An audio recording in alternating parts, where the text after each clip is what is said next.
There is a fifth dimension beyond that which is known to man. It is a dimension as vast as space and as timeless as infinity. It is the middle ground between light and shadow, and it lies between the pit of man's fears and the summit of his knowledge. This is the dimension of imagination. It is an area which we call the Twilight Zone.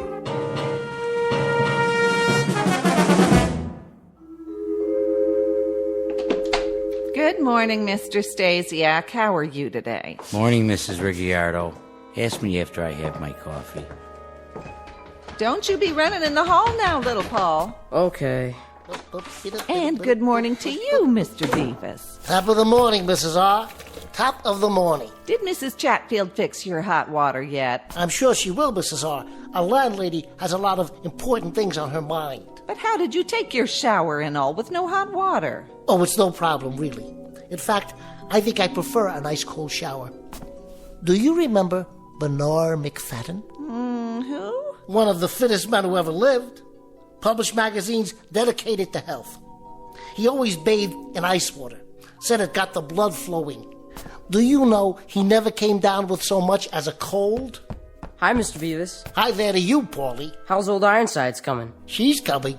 Maybe she'll be ready tonight. We'll see. Hey, going downstairs? Oh, I thought I might, seeing as how that's the only way to get to the street. Don't you bother the man now, little Paul. That's all right, Mrs. R. Paulie and I are friends, aren't we? Sure are. Well, then, go down and play with the other children. Don't you go far, and don't be crossing the street now. I won't. Well, what do you say, Mr. Bevis? I don't know this morning, Paulie. Come on, the coast is clear. You sure? I'm sure. Well, then I guess, like the man said, why the heck not? Stand back.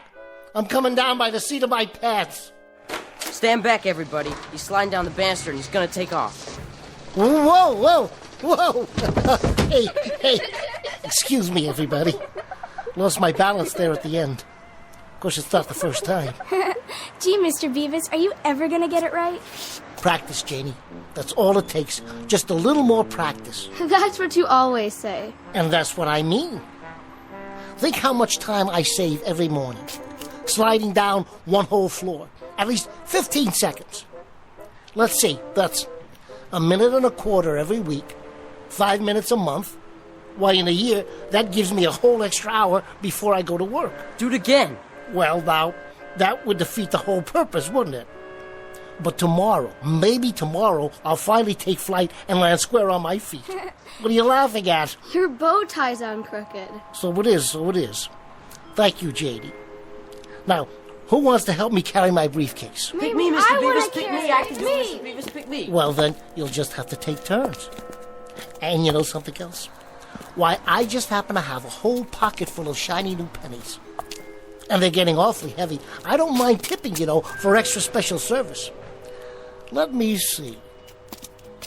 Anybody around here want one? Me. Morning, Mr. Bevis. Here's an apple for you. Why, thank you, Tony.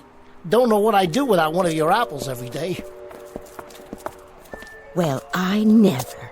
Who does he think he is, Rockefeller? Oh, that's just Mr. Bevis. Well, he acts like some kind of crazy person. Oh, he's not crazy. Maybe just a little, eccentric. The children all love him. Just the same, I wouldn't trust a man like that. Look at him. What kind of example does he set? I'd say the man never grew up, like that Pied Piper fella. Isn't that the truth? He's our own Mr. Bevis, is who he is. Guess you could say he's one of a kind.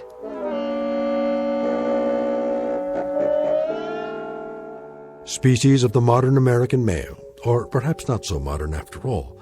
Name, James B.W. Bevis. He has a penchant for animals, children, attractive women, aged women, in fact, people in general. He also likes zither music, all things old-fashioned, professional football, at least as a spectator sport, as well as polkas, Major League Baseball, and Charles Dickens. Should it not be obvious by now, James Bevis is a fixture in his own private, optimistic, hopeful little world. A world which has long since ceased being surprised by him. Mr. Bevis, on whom Dame Fortune will very shortly turn her back, but not before giving him a paste in the mouth. Mr. James B.W. Bevis, who lives just 1 block into the Twilight Zone. And now, The Twilight Zone and our story, Mr. Bevis, starring Bruno Kirby, with Stacy Keach as your narrator.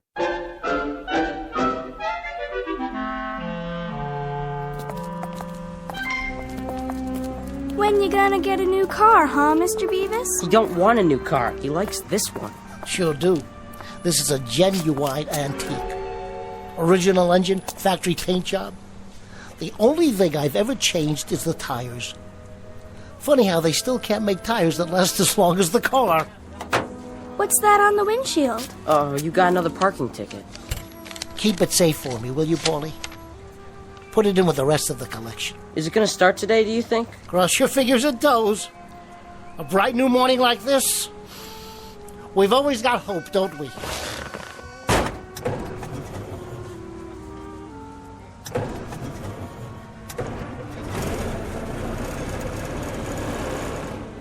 Okay, do you kids know what to do? Yeah, we sure do. That's right. Get behind it and push. All right, she's moving. Let her go. Everybody stand back. You can pop the clutch now, Mr. Bevis. Oh, yeah, You gotta go. Thanks, kids. See you after work.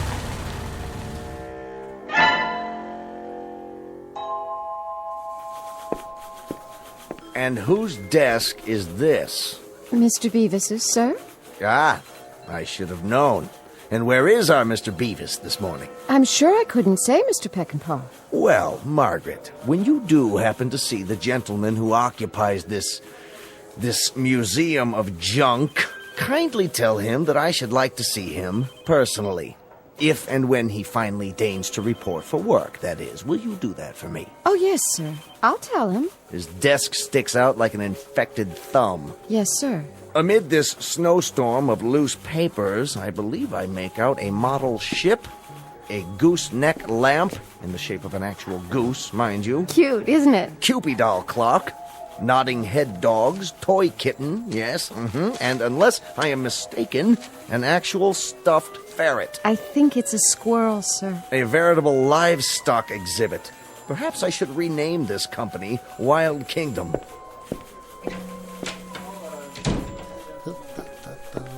Morning, Mr. Bevis. How you doing? Is everything okay? Everything's dandy. Perfectly swell. Marvelous and fabulous, as always. And good morning to you, Midnight the cat. Spike the dog. And you, Mr. Rocket J. Squirrel. Been a good boy while I was gone. Mr. Bevis. You're looking nice too, Margaret. Pert and chipper as usual. Thanks. Mr. Peckinpah wants to see you. He does? Afraid so. I'm just delivering the message. Message received loud and clear. Just as soon as I water my potted plant. I think he wants to see you now. Right away. Must be something special. All right, then. Into the breach. Good luck. Oh, Margaret. Yes? One thing while I'm gone. What's that? Pet Midnight for me, would you please? She needs human contact. Yes, It's James Bevis, sir. In the flesh, so to speak. you may enter. What's up, do you think? Peckinpah looked pretty mad. Is he gonna get fired? You can't fire Bevis. Well, if he does, I quit. Your desk, Bevis, is an abomination. It is. And furthermore, you keep a ledger like an ape. I'll take that as a compliment, sir. Apes are very intelligent. Did you know that of all the land mammals, the ape... Your desk is an affront to civilization. Your filing system is non-existent. In short, your eccentricities are beyond human understanding. I'm eccentric? You're saying I'm eccentric? With all due respect, sir. Bringing phonograph records of zither music to play at lunchtime. I just love the Third Man theme, sir. Don't you? I've always loved it. The first time I saw that movie, it's been years now, but I'll never forget. I said to myself, Bevis, you have to get that record. Hiring carolers to come in and serenade the office during our busiest hour. Only at Christmas time. If you'll let me finish.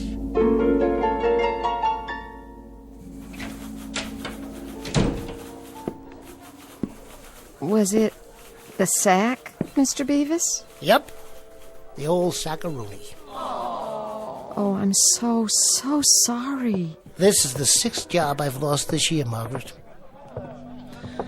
The best laid plans of mice and men, huh? And Bevis. Oh, don't worry about it, Bevis. There's better jobs than this. Lots better. We're sure gonna miss you. Here's a box for your stuff. Thanks, everybody. My chessboard, my collection of old Mirashan pipes, my books, my pictures, and old Ironsides. Is that what it's called? Sure is. The USS Constitution. I was building this ship for one of the kids. Looks like she won't get launched today, after all. Old Ironsides will get launched. You'll see. You'll get another job, Mr. Bevis. You always have. The only job I've ever held for more than 6 months was when I was in the Navy. Is that you in the picture there? Yep, that's me on the deck next to the fantail. Well, will you look at that? He's fat, isn't he? That's the bosun's mate. This is the fantail over here. Oh, well, and she goes with all the rest. You take it easy now. Things will work out. You'll see. We'll be thinking about you. Smooth sailing, Mr. Bevis. Thanks, everybody. I'll drop you a postcard from my next port of call.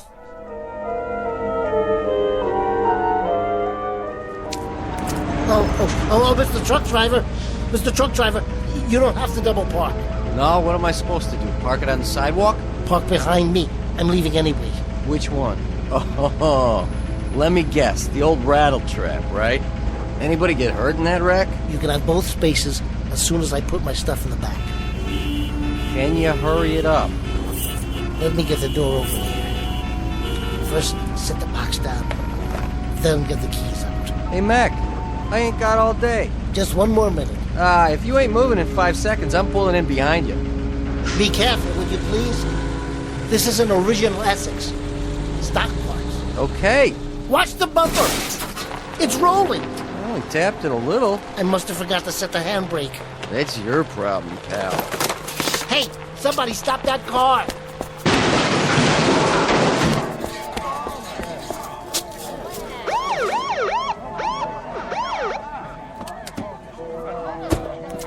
Yours? Mine. Does it do this often? Never has before. Now it looks like it never will again. Too bad. It's been kind of like an old friend to me. Stand back, everybody. Show's over. I'll phone for a tow truck. You do that. You wouldn't be interested in purchasing an original Essex, would you? For parts, I mean, they're kind of scarce. No thanks, pal. Me? I've kind of got my heart set on a 1924 Maxwell. Or maybe a 25. Thought I'd wait till the new models come out so I can make me a better deal. Sure. I understand, officer. Ever have one of those days? All the time, son. All the time. The difference between me and you is I get paid for it.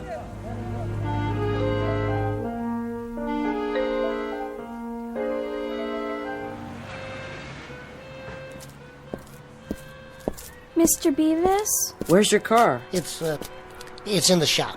Yeah? What you got in the box? This? I guess you might say the stuff dreams are made of, Tommy. Something along those lines, anyway.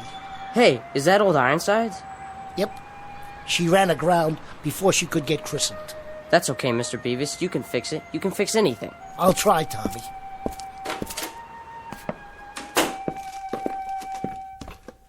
Afternoon, Mrs. Chatfield. You'll find all your things in the hall, Mr. Bevis. My things? Your Victrola, your stuffed animals, all of it. Your clothes, too. Okay, I give up. What are they doing in the hall? You're being evicted, Mr. Bevis. I'm not sure I catch your meaning. Evicted. 6 weeks in arrears on your rent. That's it as far as I'm concerned. Mr. Bevis, you're still gonna finish old Ironsides, aren't you? Well, there may be a slight delay. I'm gonna have to change shipyards. But we'll get her launched. Yes, we will. That's a promise. We'll get her launched somehow. Yeah, but how? I don't suppose you've ever had one of those days, have you, Tommy? Not yet, but I think you're having one. You know what else I think, Mr. Bevis? What's that? I think you better say your prayers and be real good. 'Cause right about now, you need a miracle.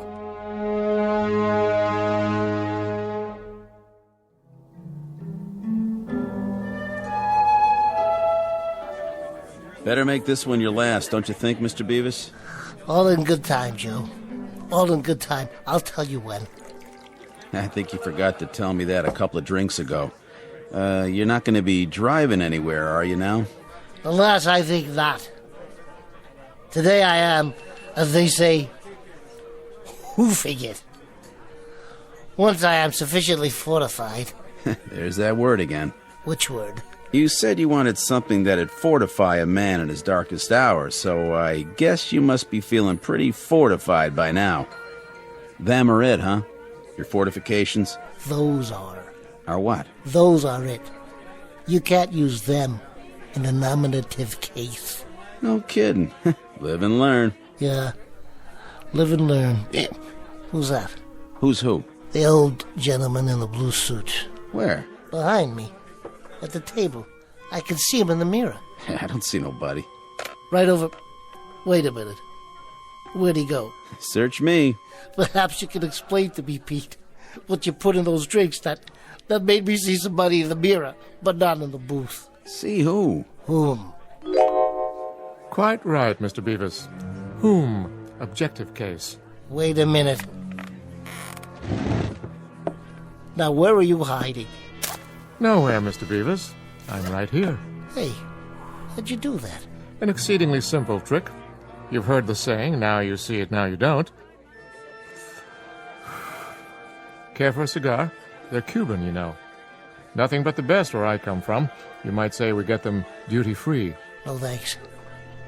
How do you know my name? Oh, I could say I overheard it from the bartender or some such.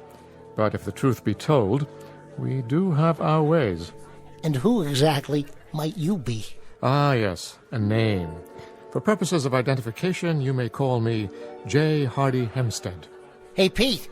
Yeah? This is Mr. Hempstead. It is, huh? See what he wants, will you please? Sure, Mr. Bevis. And a happy, fortified Thanksgiving to you, too. Cheers, Mr. Hempstead. Cheers. Hold on. Wait till Pete brings you a drink. But I've already got one. Where? Why, right here. Oh.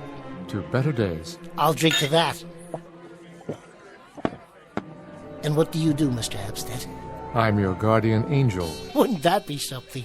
But I am. Well, I guess we're all our brother's keeper, in a manner of speaking. Not in a manner of speaking. In actual fact. Mr. Bevis, here's the way the cookie crumbles. Several hundred years ago, one of your ancestors performed an act of great courage. Part of his reward was to have a guardian angel assigned to one of his descendants in each generation. Current subject, Mr. James B.W. Bevis. That's you, I take it? Guilty as charged. Good. I have your family history right here. Oh, no. You're not selling one of those books about how to look up your family tree, are you? They always say I had a relative who came over on the Mayflower. Hear me out, if you would. Now, in the past few generations, Mr. Bevis, I've handled some extremely solid citizens amongst your progenitors. Handled? Taken care of. Good care, I might add. For example, there was Magellan Bevis, an intrepid explorer of the 16th century. This is a woodcut of the gentleman in question. Nice costume. Then Parnell Bevis, member of the British Parliament, who fought for Home Rule against insurmountable odds. And more recently, Gunner Lou Bevis, the first Marine to hit the beach at Nicaragua. That's Uncle Louis. Indeed. And your picture will fit right here on the next page. As of now, you too are being watched over by yours truly, J. Hardy Hempstead, your obedient servant. Watched over how? Aided by minor miracles from time to time as the need arises, given a small heavenly assist when the circumstances call for it. Well, you picked a good day for it. I know. Today you had a rather uncomfortable time of it. What started it all was being fired from your 11th job in 18 months. Mr. Peckinpah didn't care for zither music. I don't much blame him. But that's neither here nor there. It so happens that I can reconstitute the whole day for you and alter it so that the final upshot will be the opposite of what it has been. In other words, Mr. Bevis, let's go back to 9 a.m. this morning. We'll rewind and start all over again. You mean I can have the day to live over again, and it won't come out the same way? Definitely not the same. We merely alter some of the relevant aspects. And of necessity, we must naturally perform a few alterations on your characteristics. For example, Mr. Bevis, your manner of dress. What's wrong with it? Are you serious about that sports coat? I like plaid. And that bow tie. Let's try something a little different. Brooks Brothers might make a better impression. How did you do that? Much better, don't you think? Nice business suit, conservative tie. I look like an undertaker. That may well be, but if you want the day to turn out differently, you have to be different. Shall we go, Mr. Bevis? There isn't much time. You're really terribly nice, Mr. Hampstead. Think nothing of it. To go to all this trouble, whoever you really are. I assure you this is neither personal nor sentimental, Mr. Bevis. It's merely my job. Now he's talking to himself. Looks happy, though. Maybe I better have a shot of what he's drinking.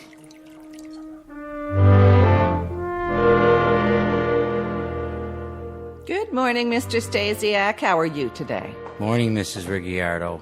Ask me after I have my coffee. Don't be running in the hall now, little Paul. Okay. All right, here we are. Back where you started this morning. Yep, this is it. Everything's the same. First, I locked my apartment. Good morning, Mrs. R. Top of the morning. Hello. What's the matter with her? Why isn't she talking to me? Remember to keep your voice down. She can't see me. She can't? No one but you. Hi there, Paulie. Hi. Aren't you going to ask me about old Ironsides? Don't worry, she's coming along. What's old Ironsides? Don't you bother the man now, little Paul. That's all right, Mrs. R. We're friends. Aren't we, Paulie? Aren't we? Go down and play with the other children. Don't you go far, and don't be crossing the street now. I won't. Well, what do you say, Paulie? Looks like the coast is clear. The banister's nice and shiny. Don't even think about it. Hey, what's going on? That nonsense was for the old Bevis. You're the new Bevis, remember?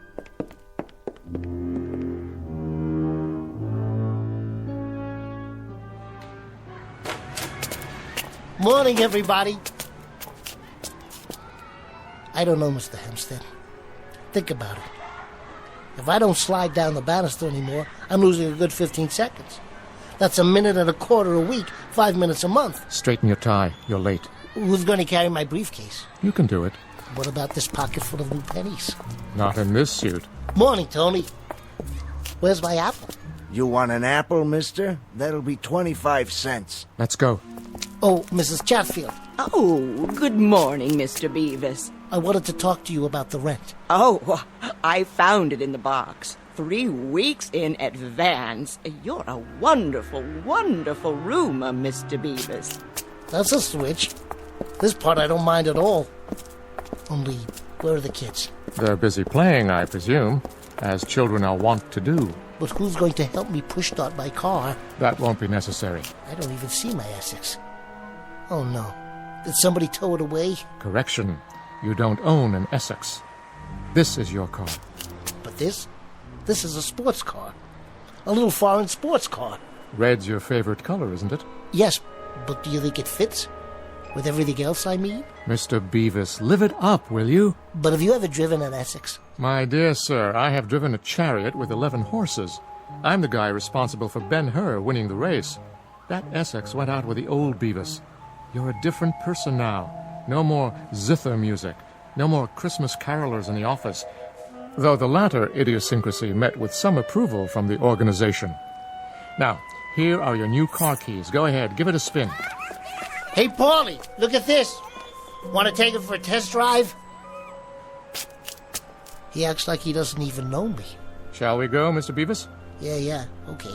Better times are ahead, I promise. If you say so.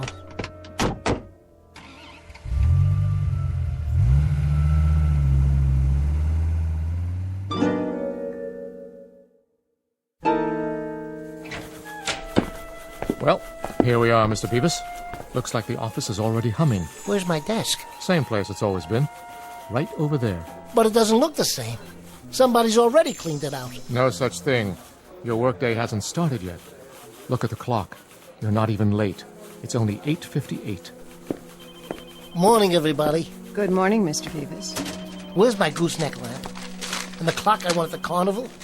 And midnight? And Rocky? was the ship I was building. I don't know what you're talking about. Good morning, Bevis. Good morning, sir. Friends and associates, a moment, please. Everyone, I should like you to hear a bit of good news. As of this day, Mr. James B.W. Bevis is being given a raise in salary 10% a week. May I add, Bevis, your work is admirable, and since you've been with us for 11 months now, I think a raise is very much in order. A raise, Mr. Peckinpah? Quite right, Bevis, quite right. Thank you, sir. Think nothing of it. The least we could do, considering. Mr. Peckinpah, sir. Yes, Bevis? What about the Yes? zither music and the Christmas carolers? The zither music? The Christmas carolers? I'm afraid I don't know what you're talking about. Mr. Bevis, you no longer have an interest in any of that nonsense. Oh. Oh, what? Nothing, sir. Very well, then. See you later, Bevis, and keep up the good work. Why, this desk looks absolutely nude. It doesn't look decent somehow. Margaret, where is old Ironsides? Are you feeling all right, Mr. Bevis? I think I'd better get some air. Yes, that might be a good idea. I got a raise. Naturally. Where are you going now? You only just arrived. Outside for some air. Or I might go back to my place. So early in the day?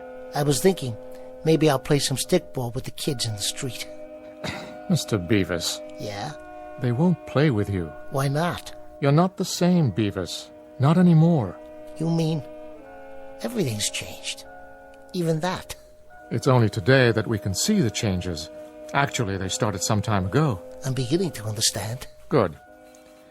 Well, Mr. Bevis, still want to get on the elevator? Yes, I think I will. Why? Things seem to be going your way, don't they? I guess they are, Mr. Hempstead. Bevis, what do you say we level with one another? I mean, really, what is it you want? After all, for a person like yourself, 10% is the most even I can get for you. Frankly, I don't get you. I'm used to Bevises with big dreams, gigantic hopes, fantastic aspirations. Magellan Bevis sailing around the Horn, Parnell Bevis standing alone in Parliament booming out his convictions, Gunner Lou Bevis, over-the-top men, semper fidelis, nobody lives forever, let's go, boys! That was the spirit. Mr. Hempstead, sir, I don't want to seem ungrateful.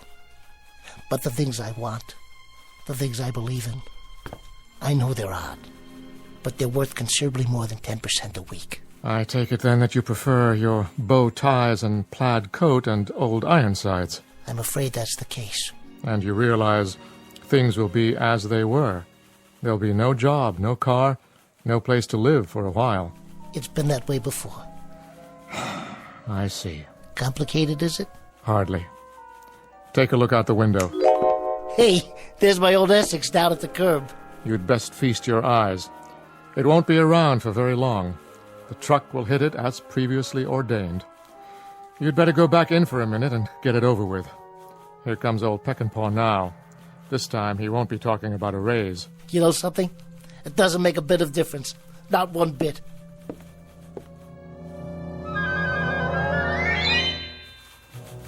And whose desk is this? Mr. Bevis's, sir. And where is our Mr. Bevis this morning? I'm sure I couldn't say, Mr. Peckinpah. Well, Margaret, when you do happen to see the gentleman who occupies this museum of junk, kindly tell him that I should like to see him personally. If and when he finally deigns to report for work, that is. Once more into the breach.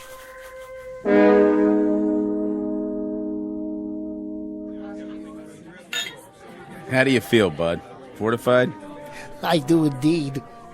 Today I lost my job, my car, and I've been evicted, or I'm about to be all over again. But you know, I love zither music and model ships. And if I can't bring kids into an office at Christmas time to sing carols, then what's the point of being alive? Beats me. Well, there really is no point. There is no point at all. I'm going to try and find a job, an apartment, and then I'm going to finish Old Ironsides for a little boy 8 years old with a dirty face who happens to love model ships just the same as I do.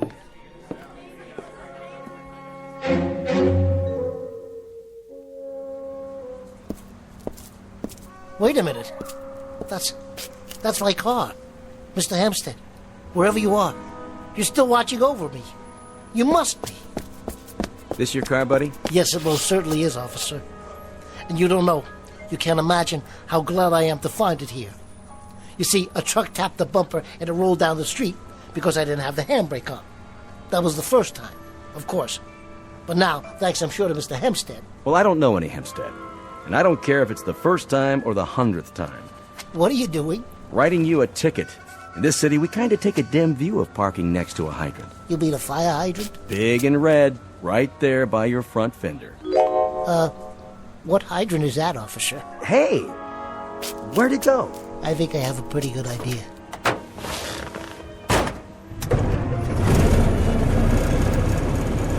Still with me, Mr. Hempstead? Still with you, Mr. Bevis. Still with you.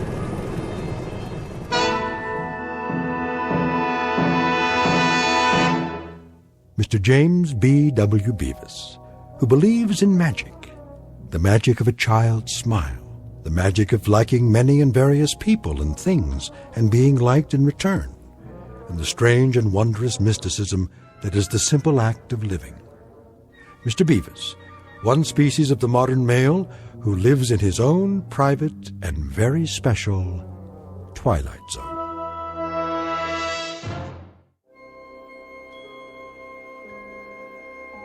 Hi, this is Carl Amari, producer of the Twilight Zone radio dramas. I'd like to take a moment to tell you about our official website at twilightzoneradio.com, where you'll get the latest news and information on these Twilight Zone radio dramas. Plus, at twilightzoneradio.com, you can digitally download 3 free episodes or any of our episodes for only $1.95 each. In this age of ever-changing technology, we've decided to make these episodes instantly available to you by making the Twilight Zone radio dramas a digital download-only series. This means that this series will no longer be offered on CD. The CD collections at our website are now being offered while supplies last at buy one, get one free. So be sure to get your favorites before they're sold out. Be sure to visit us often, and I'll see you in the zone.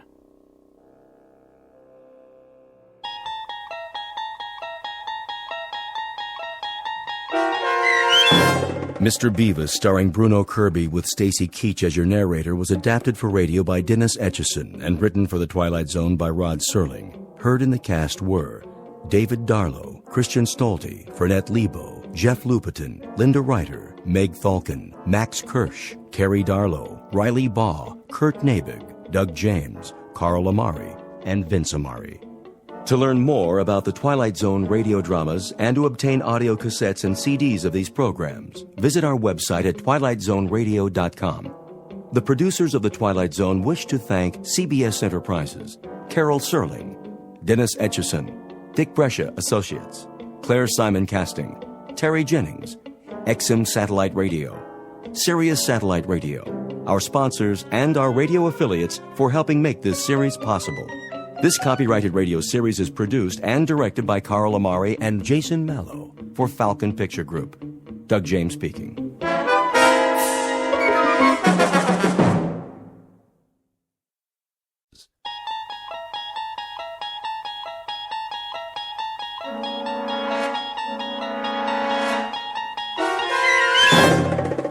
You unlock this door with the key of imagination.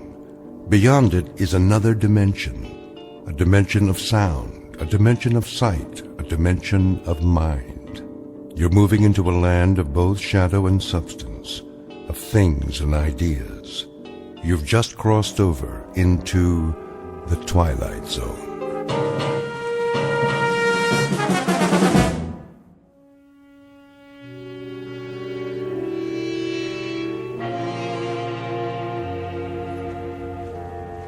Franklin, come in, please. Roger, dispatch, this is Franklin. There you are, Bobby boy. Hey, Smitty. What's your present location? I'm out on Arrowhead Road. Say again, Franklin, where are you? Old Arrowhead Road, just past the fork. What are you doing there? Following up on those lights. What lights? Last night, the captain told me about it. Thought you were off duty. I am. It's time for one last stop, then I'll bring the car in. Roger Roger that. See you back here at... Say 1700? 10-4.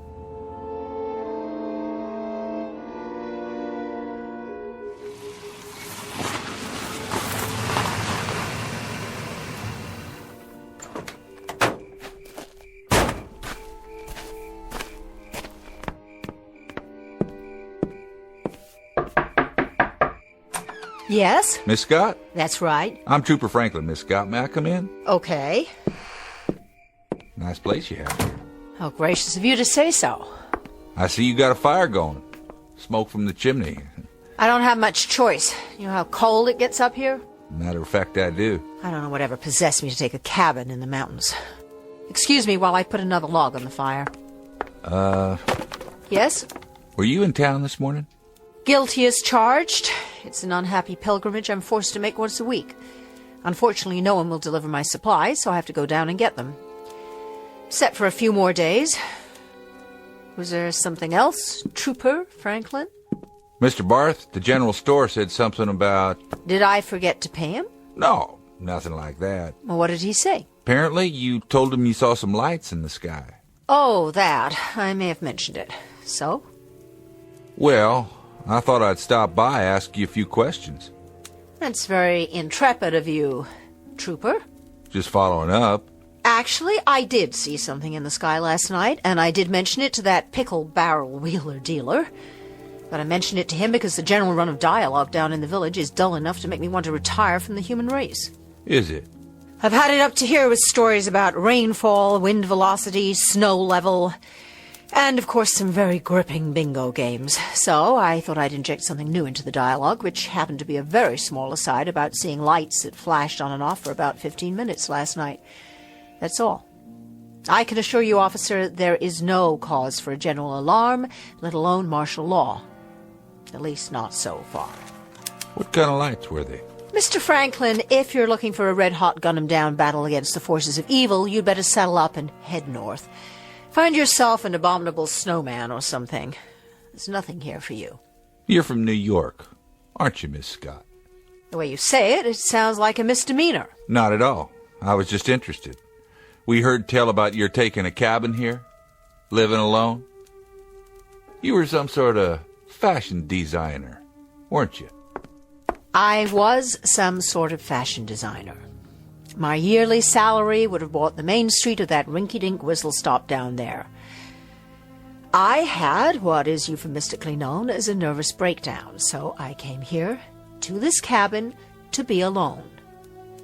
But you can't be alone here. You have to share your private life with some country bumpkins and a bunch of state troopers right out of Gilbert and Sullivan. So, Trooper Franklin, to sum it all up, you won't find anything here. So why don't you just run along? I think you're quite right, Miss Scott. I don't think there's much out here for me, or for that matter, for anyone else. And what's that supposed to mean? That's supposed to mean that in your book, anyone who doesn't buy their clothes on Fifth Avenue is a bumpkin. And I guess everybody who doesn't broaden their A's is provincial. And culture is something that can only be inherited by insufferable snobs, of which you, Miss Scott, are a charter member. What was that? Stay away from the window.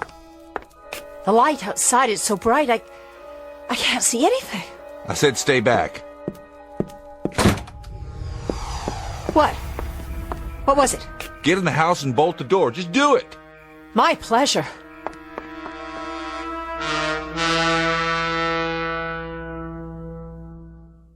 The major ingredient of any recipe for fear is the unknown. And here are two characters about to partake of that particular meal. Miss Charlotte Scott, a fashion editor recovering from a nervous breakdown, and Mr. Robert Franklin, a state trooper, a gentleman of average imagination who up to now has dealt only in unimaginative realities. And the third member of the dinner party? The unknown that has just landed a few hundred yards away. This person, or thing, is soon to be introduced.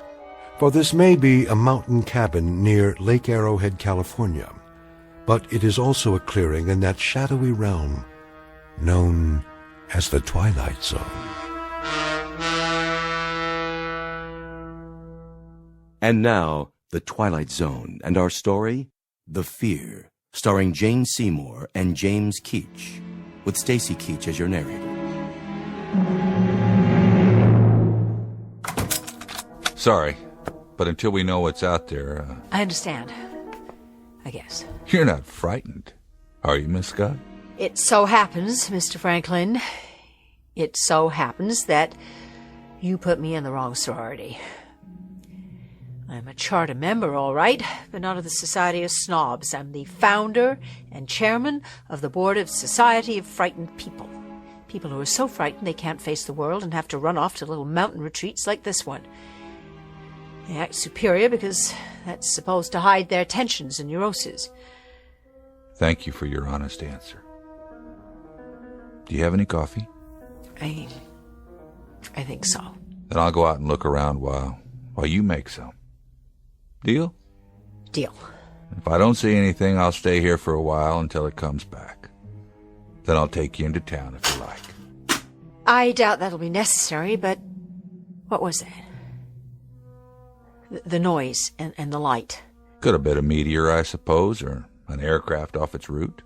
But you don't really think so. Those would be rational explanations. Give me an irrational one, then. Go ahead. I can take it. Take your pick. Maybe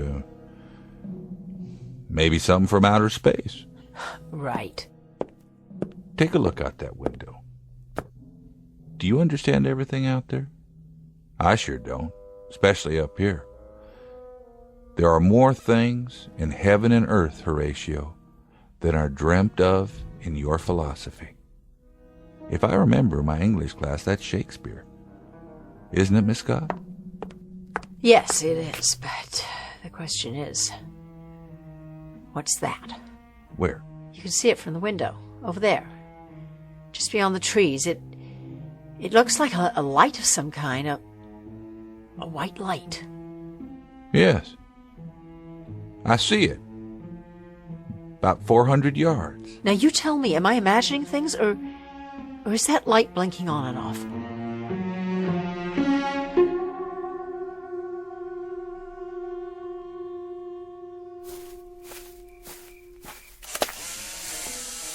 Mr. Franklin? I saw another flash. That was my camera. Well, did you find anything? Not much. What do you see? The top of that big tree? It's been sheared off. Shine your flashlight up. The top of the branches are all cut through or burned. They're still smoking. They're what? Stay there on the porch. I want to take a couple more pictures. What in the...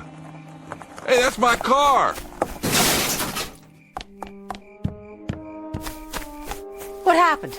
It just started moving and hit the trees. Did you ever hear of an emergency brake? Heard and used. The emergency brake was on, I swear. There are only two of us here, and neither of us was near that car. So, who pushed it? Maybe nobody. Maybe the brake just gave out. You believe that? For the moment, that's the only explanation I can come up with. What are you going to do?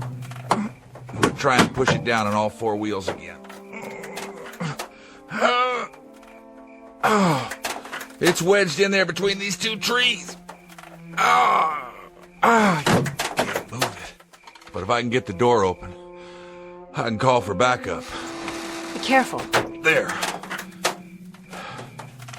Radio should be okay. Come on.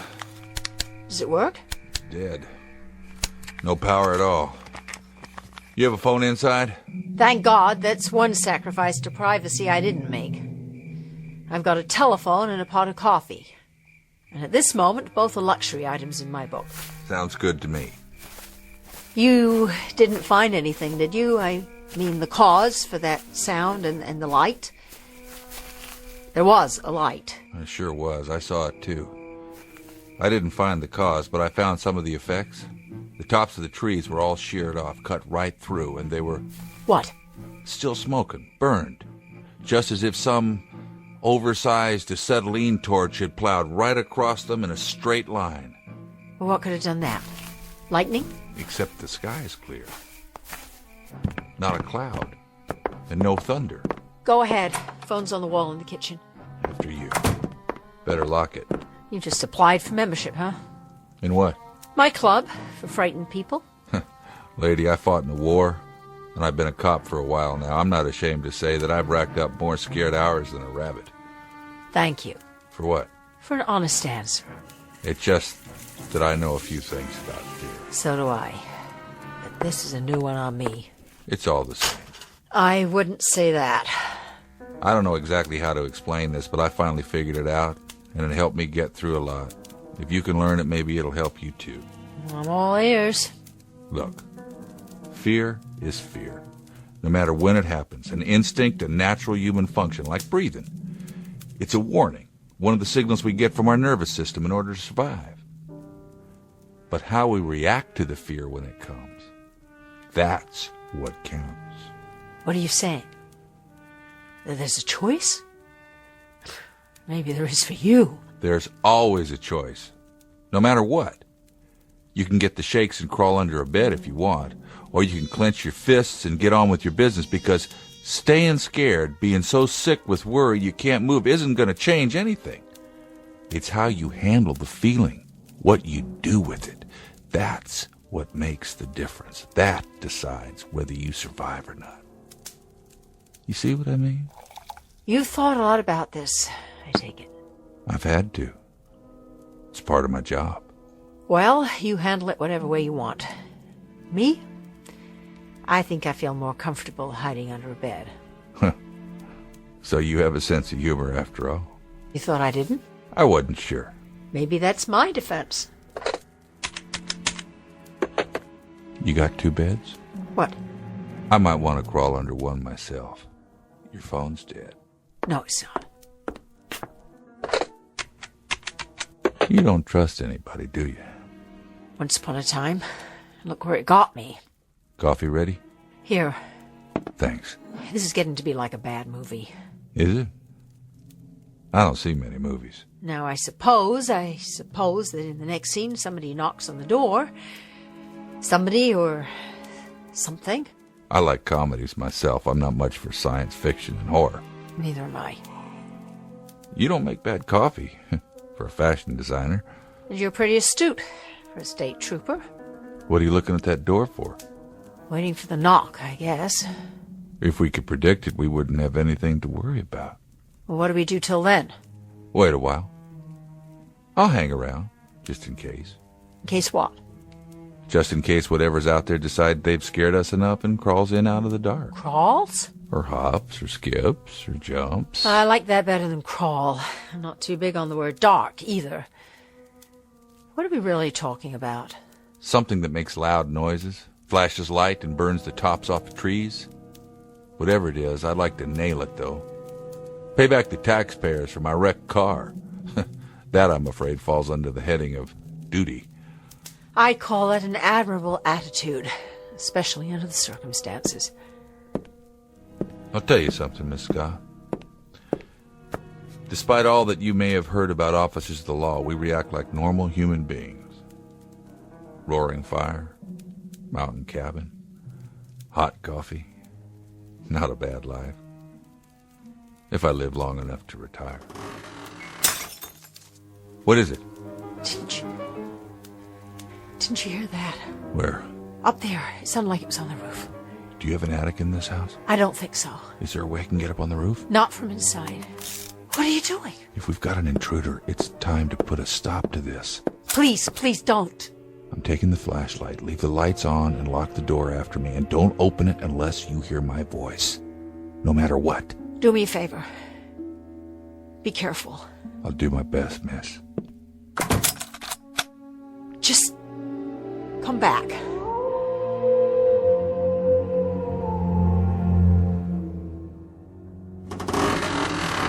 Oh my God!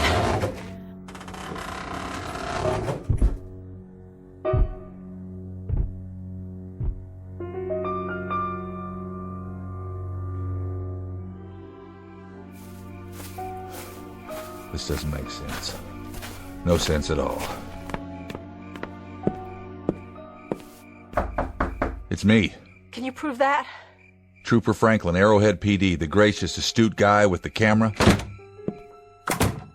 Did you see anything? Not on the roof. I couldn't have just imagined it. There was a sound up there. It was like footsteps or something. Nothing. No sign of footprints. Nothing at all. Not on the roof, anyway. Well? What did you see? What did you find? I climbed down and checked out the area. And? Maybe there's just a little too much imagination going around tonight. Maybe it's the darkness. Or the isolation up here, but if anything was on the roof, I'm afraid it would have crushed this house flat. Why? Because this thing, or whatever it is, moved the car back to where it was. What? Sometime in the last few minutes. Lifted it up and set it down the same spot. Exactly. But that's impossible. It was stuck between two trees. I think I know how it happened. Well, will you just say it? Somebody carried it in his hand. That's not very funny. Take a look. These are the pictures I took out there. There's the hood of the car and the sides. What does it look like to you? What does what look like? There's the driver's door and the top. 3 different angles. You can see it in the flash. It stands out. Oh, I do see something, some kind of design.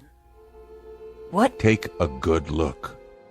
Swirls? Circles? I've seen a lot of them, just never this big.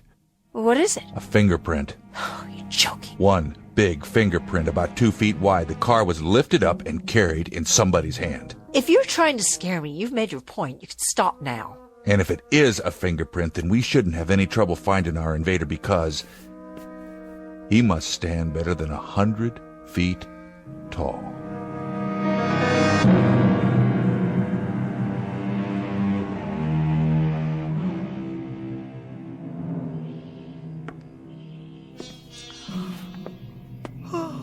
What time is it? 6 o'clock. Did you get some sleep? An hour or two, on and off. How about you? About the same, I guess. Sorry about the sofa. Oh, that's all right. It was fine. Was the blanket enough? I kept the fire going. Oh, that was the last log. Don't worry about it. I didn't hear anything else. Me neither. How about some breakfast? Whatever you got. We'd better be ready to greet the morning and anything else that happens to be out there. What about the police department? The state troopers, or whatever they're called, won't they come looking for you? If they can figure out where I am. Did you tell them where you were going? I said I was going up Old Arrowhead Road, but that covers a lot of territory. I didn't say exactly where. Take my truck. Of course, I don't know what you're going to tell them once you get there. I got the pictures from last night. I guess it'll be safer in the daylight. At least we'll be able to see what's out there. I'd say we won't be able to miss it.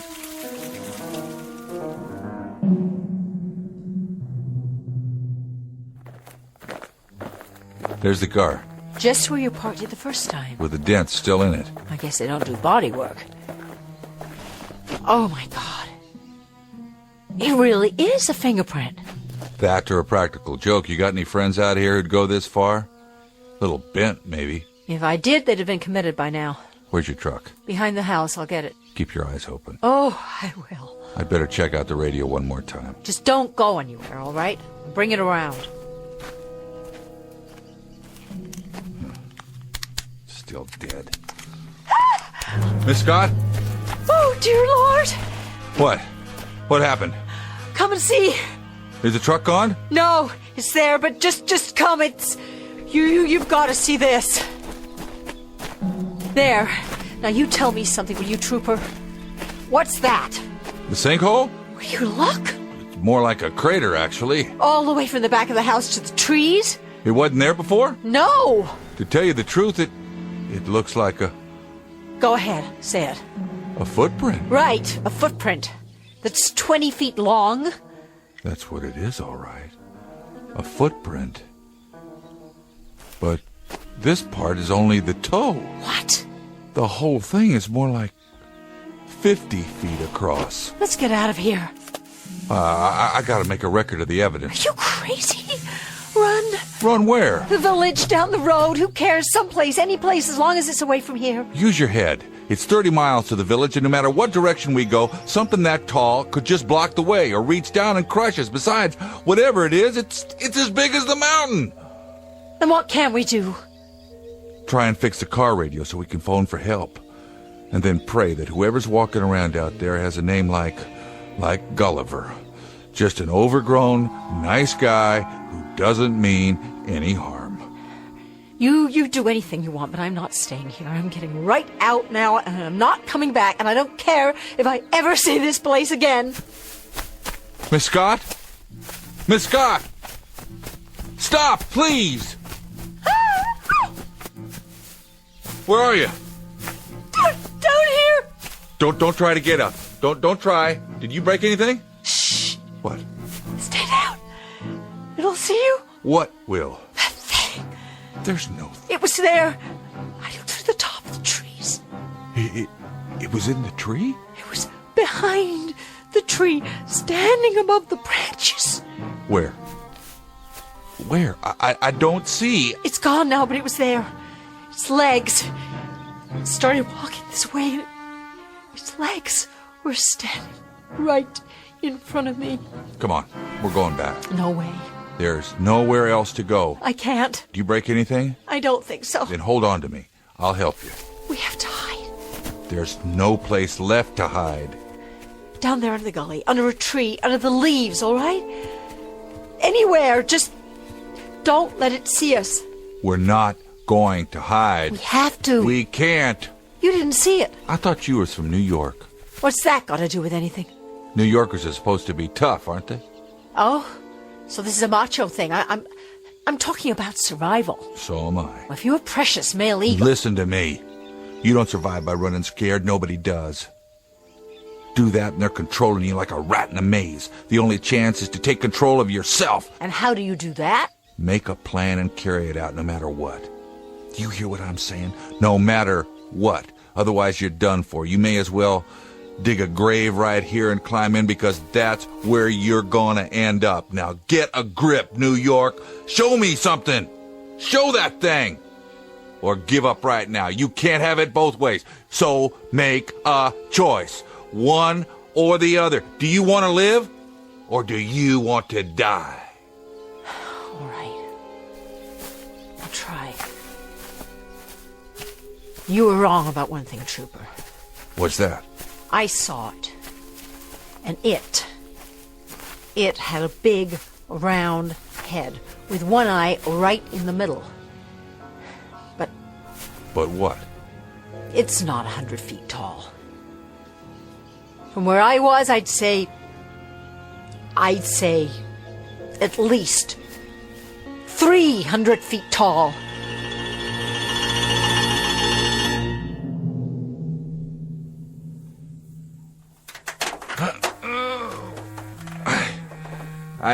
I can't quite get this door open. If I'm gonna fix the police radio, I need to get under the dashboard. I'll need the tools. I don't have much. Like what? Basics: hammers, some wrenches, screwdrivers, a pair of pliers, knives, and an axe for chopping wood. That'll do for starters. Bring me the axe. What for? I have to climb all the way in. The only way I can do that is to break the windshield. I'll bring you what I've got.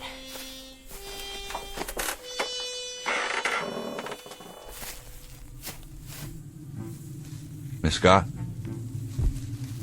Charlotte! I brought what you asked for. Come here. Tools look pretty rusty, but the axe is okay. Now. What happened to all the birds? What? The birds. I wake up to songbirds every morning. I hear them all day long out here. I don't even think about it anymore, but now I just notice there are no more birds. What's that sound? I don't know. Oh, God, something's out there. And it's coming this way. Please, no. Get behind the car. What good will that do? Now. It'll see us. I hope it does. That's the Arrowhead police copter. Down here! Hello, we're here. Look down here. It's heading north. They didn't even fly over the cabin. What's wrong with them? They must have come looking for me after all. When I didn't check in. They'll make another pass. When? On the way back. After they get to the top. And what if they don't? Give me the axe. Now the hammer, so I can clear out this glass. Let me help you. Use the axe. Clear the hood if you can, so I can climb in. Wait. You've cut yourself. Don't worry about it. Your arm's bleeding. I'll go get a towel or Forget it. Forget it. Put a couple of logs out in the clearing. I don't have any Then more use logs. branches, deadwood, anything. Pile some leaves around them and light it. Maybe the copter will see the smoke. You got any matches? In the house. I'll find the wood first.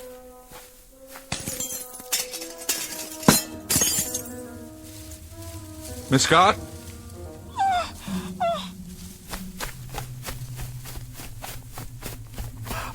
It's coming! I see it. Tell me what you see. I've never seen anything like it in my life. 2 legs, 1 head, 1 big eye. Why doesn't it see us? Maybe it does, or maybe... Something's wrong with it. Stand back. What are you doing? Take the truck. Get going. I'll try to keep this nightmare busy. Maybe you can reach the village and get help. If I tell him about this, he'll lock me up. You're gonna have to run the risk. Why doesn't it do something? I don't think it sees us. Why? Is it blind? That's a good question, because if it wanted to destroy us, it could have done that a long time ago. Us, the village, and the state of California. Go ahead, will you? Take off. Funny thing, Trooper. Scared as I am right now, I've got a kind of thing about futile gestures, so if it's all the same with you, I think I'll just stick around. You're learning, Miss Scott. You really are. But I don't think you grasp the situation. I've got to fight that with this 38 police special, like trying to bring down a bomber with a pea shooter. But right at the moment, I'm afraid it's all we got. Look out! It's falling! I don't think so. And then what? It's getting smaller, collapsing, like some kind of balloon. Run! Not anymore.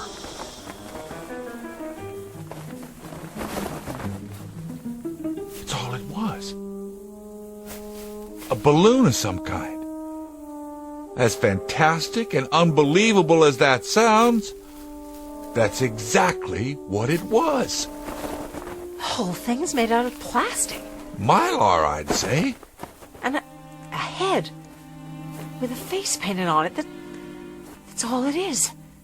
A great big inflatable monster. Like in the Macy's Thanksgiving Day Parade, but who did this? Over there, on the ground. That's what did this. You mean that little toy? It's not a toy. Why, it looks like a model of a spaceship. Right. A flying saucer. A model? Take a look. Take a look, Charlotte, at what caused this whole nightmare. I don't understand. Get down on your knees. You can see it through the windows, the portholes. I don't believe it. There are little people inside. They're just tiny little figures in spacesuits. They look like toys. Not toys. They're real. 6 inches tall. And this is their spaceship. Let them go before they do any more damage. Go now. Do you hear me? Go back to where you came from. There they go. Where do you suppose they're from? I don't know. But you know something? I wish them luck. They were more frightened than we were. Maybe the next place they land, they can be the giants. But what if the next ship that lands here, what if the next one really are giants? Then I think you'll spit in their eye, Miss Scott. You think so? Yes, I do.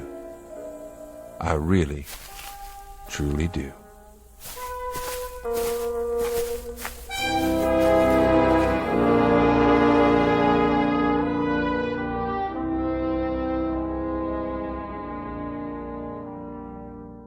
An experiment in fear, conducted by beings bent on exploring a planet called Earth. A simple laboratory exercise with 2 isolated humans as the subjects. The purpose? To determine whether this planet is suitable for a race of creatures only 6 inches tall. Too small to frighten anyone without the help of some rather basic special effects. Because fear, like size, is extremely relative. It depends on who's looking down, and who must look up. It also depends on other variables, like the time of day, the mood, the atmosphere, and the sound of things that can't be seen in the dark. But it's been said before, and with great validity, that the very worst thing to fear is fear itself. So the next time you hear something go bump in the night, take a deep breath and count to 10 before you give in to panic. The truth is, what's out there may be even more frightened of you. A tale of irrational terror and tiny visitors from the Twilight Zone.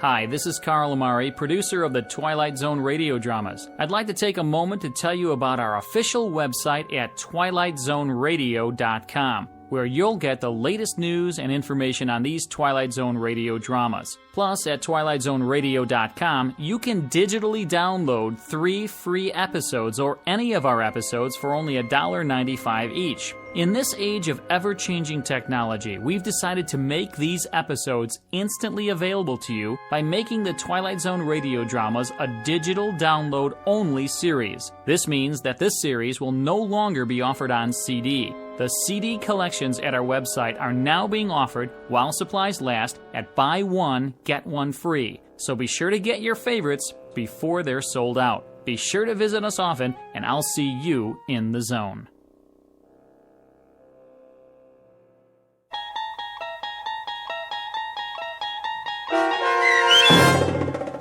The Fear, starring Jane Seymour and James Keach, with Stacy Keach as your narrator, was adapted for radio by Dennis Etchison and based on a script by Rod Serling.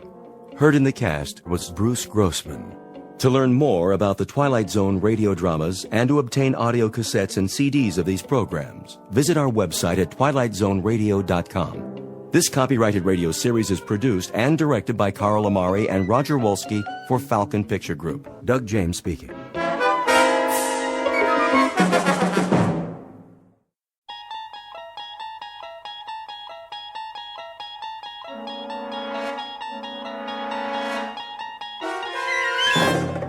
You unlock this door with the key of imagination.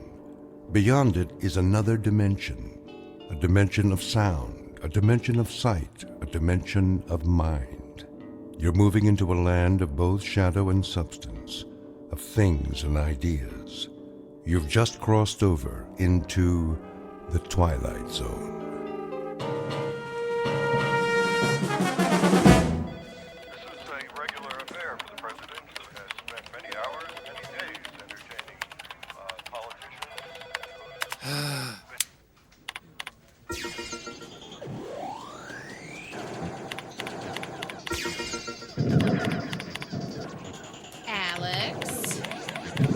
Yeah. Is that all you ever do, is play video games on your computer? Hey, I'm in between assignments. When I got something to do, I'll do it. Yeah, well, your next assignment is probably going to somebody else. If you spent more time looking at your calendar than that stupid game, you'd know you're missing the editor's briefing. Fine. Thank you. I guess.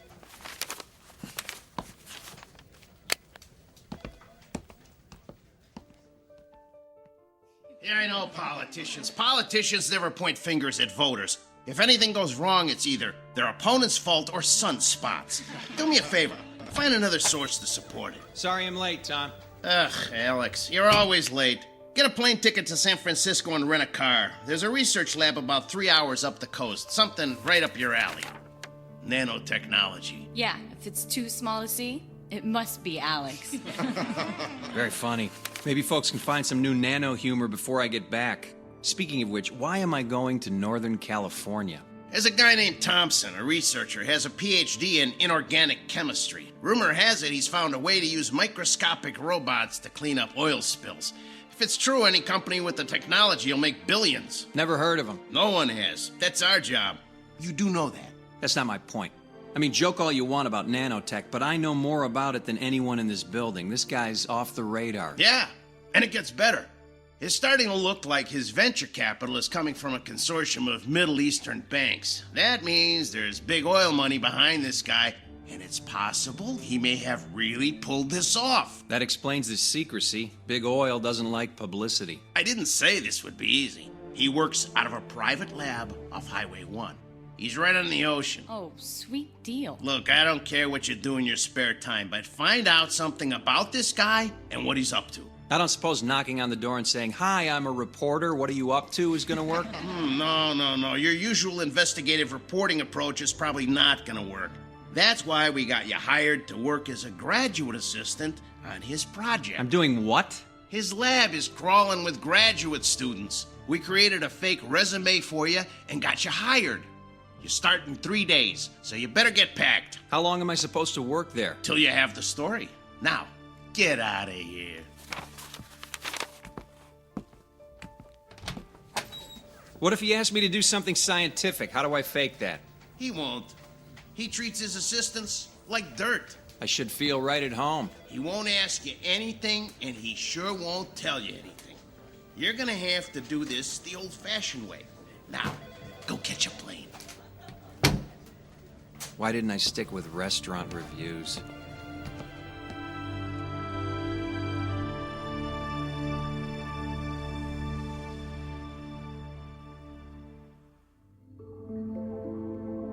Meet Alex Harrington, a hack reporter with little talent whose career is defined by things as small as his ability. He's a man in search of the big story, and he's about to find it under the microscope that always shows the truth. A truth that can only be found between a shoreline of dreams and that deep blue ocean of fate known as the Twilight Zone.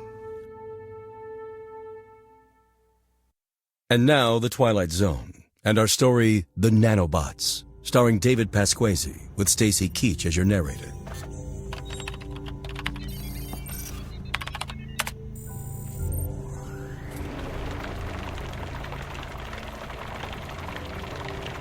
That's good enough for now. Alex, can you shut off the agitation? Yeah, right. It's this switch, isn't it? Yes.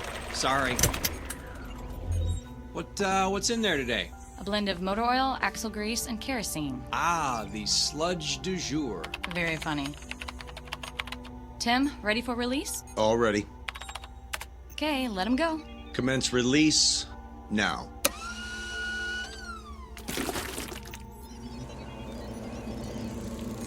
Why do they make that sound? We don't know. They just do. It usually starts after they start eating. And what exactly are they eating? We're not real sure, but if it's got petroleum in it, they eat it. No one seems to know much about anything around here. You're right, Alex. And for the record, you seem to be the most clueless man in the building. Okay, I'm gonna take a little break.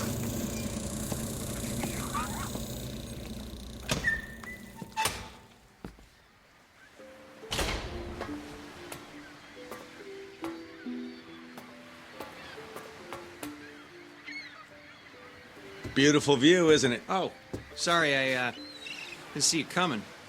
Yeah, I could stare at the ocean for hours. Excuse me, can I bum a smoke off of you? You smoke?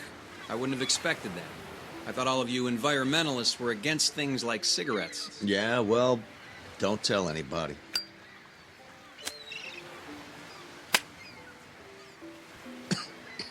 I thought so. You're not really a smoker, are you? I guess not. I just wanted to talk to you. Hey, you don't have to start smoking to talk to me. You don't seem to be real happy here at the lab? Hey, with the exception of this little balcony where I can steal a smoke, well, there's not a lot going on around here. I like it up here, too. You know, this used to be a naval observatory. It was built in the 30s. Oceanographers used to come up here and study wave action, riptides, and current. And now it's the designated smoking area. Actually, smoking isn't allowed anywhere on the property. Welcome to California. Some of the other grad students are wondering if you're going to stay on. I mean, you really seem dissatisfied about things. Yeah, well, after 4 weeks, I was hoping I would have made a little progress. And sorry about messing up those statistics. It's never really been a strong suit for me. That's okay. How long have you been working with Dr. Thompson? About a year now. Every graduate student wants to work with him. It's a chance to make a difference. Is that why you came to work for him? Yeah, something like that. Let me ask you something. Does he ever tell anyone anything about what's going on? Eventually. Eventually he's had to tell all of us a little bit about what he wants to do, and we've been able to understand pretty well the incredible potential for his technology. All we knew coming in was that he was working on a revolutionary new way to save the environment. And that was good enough for you to sign on? Hey, graduate students rarely get any information about their assistantships. Did they tell you something more? No, I guess not. In fact, I know less than you do. Can you fill me in? Look, I'll tell you everything I know on one condition. I'm listening. Well, it's why I wanted to talk to you. Do you want to join us? Hey, in case you haven't noticed, I joined you a month ago. That's not what I mean. There's a group of us. We know what's going on here, and we've decided to take action. So you want to blow the lid off this operation? What are you talking about? All right, maybe I should slow down. What kind of action are you looking for? Okay. Maybe you should lose the cigarette. Right. I'll just hold it. Look, Dr. Thompson's a specialist in something called nanotechnology. It's small, microscopic robots that perform certain functions on a molecular level. Believe me, I'm familiar with it. Sorry, of course. That's why we're all here. Anyway, he's successfully developed microscopic robots that will consume oil in the ocean from oil spills. That much I figured out. You got any idea how they work? Yeah, I've seen them in action. They look like tiny metal spiders with a tube that extends from the center of their body. Creepy in an elegant sort of way. They're powered by the hydrogen and oxygen in water, and they attack petroleum-based materials and transform them into inert, harmless carbon dust. Then they feed on the carbon to reproduce themselves. Every nanobot reproduces itself by a factor of 2, and then those two move on to repeat the process. Yikes, that means they reproduce exponentially. Yeah, toss a handful of them on an oil spill, and in no time there are billions of them cleaning it up. So what action exactly are you and your group going to take? Dr. Thompson keeps delaying the project. Instead of applying for federal approval and implementation, he wants to shorten the lifetime of the bots. He wants to limit their functionality to a few hours, but he won't tell us why. So he's trying to dumb them down. Doesn't sound all that profitable. Actually, it's quite the opposite. He keeps saying it's not about profit, but we've figured it out. He's backed by some shady characters. We've seen them at the lab a few times. We think they're connected to oil companies, and it's all about the money. Who exactly is we? I can't say, other than it's a small group of us. We've been working together for a while, and we don't like what we see. So you sit around, have a few beers, and diss the doc? That could affect your grade. It's not about graduate school anymore. It's about justice. It's about the crime of big business. They make money polluting the oceans, and now they're going to make money cleaning it up. Typical big business, big government, big corporations.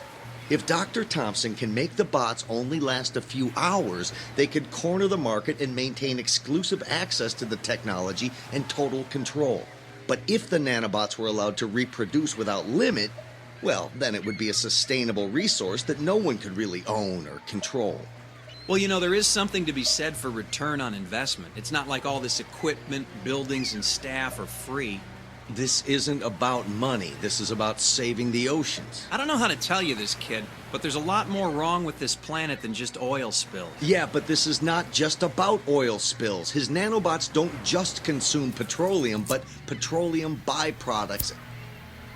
What did you just do? I flicked my cigarette off the cliff. Hey, don't worry about a fire. That's the ocean down there. That's just the point. That's the ocean. You're no different than the rest of them. Do you realize the importance of that current down there?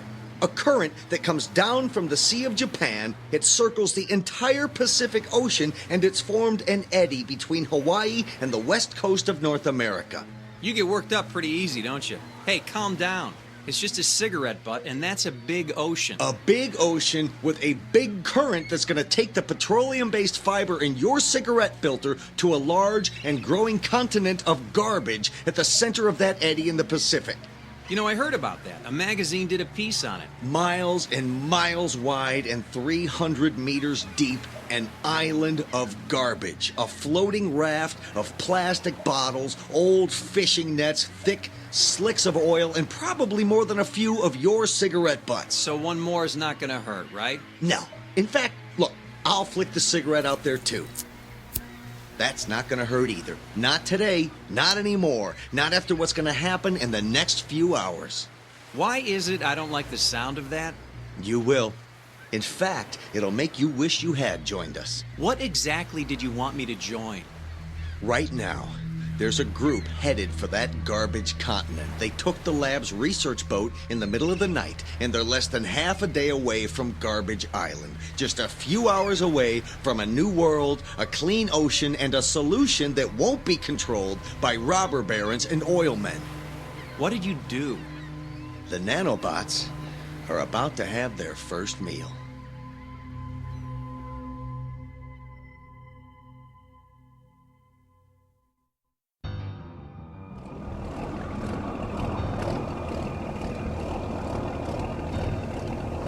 Don't get too close. If we get tangled up in some of those old fishing nets, we'll never get out of here. Sure we will. Once the bots get to work, this raft of plastic trash will be gone. Look at the size of this thing. You can't even see the other side of it. How should we do this? Well, we've got the nanobots in these 3 test tubes, and if we throw them out on the plastic, the tubes will break and the bots will get to work. But what if the test tubes don't break? I mean, that's a big raft of plastic out there. It's not like we're throwing these things on rocks. Yeah, I didn't think of that. All right, you know what? Open the tubes, and they'll spill out when they land. Let's do this. Okay, you ready? Yeah. All right, on 3. 1, 2, 3! Oh, one of them broke for sure. It doesn't even matter. All you need is one of those things to hit the water and find some plastic, and it'll start duplicating. Is anything happening? I don't think it's working. Wait. Do you hear what I hear? Yeah! Go, bugs, go! Look! There's a hole starting to grow right where I threw my test tube. Hey, there's another one over there. The plastic's just dissolving away. Hey, guys, let's crank up the engines and get out of here. Mission accomplished. Yeah!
So, Mr. Harrington, you've decided to leave the lab.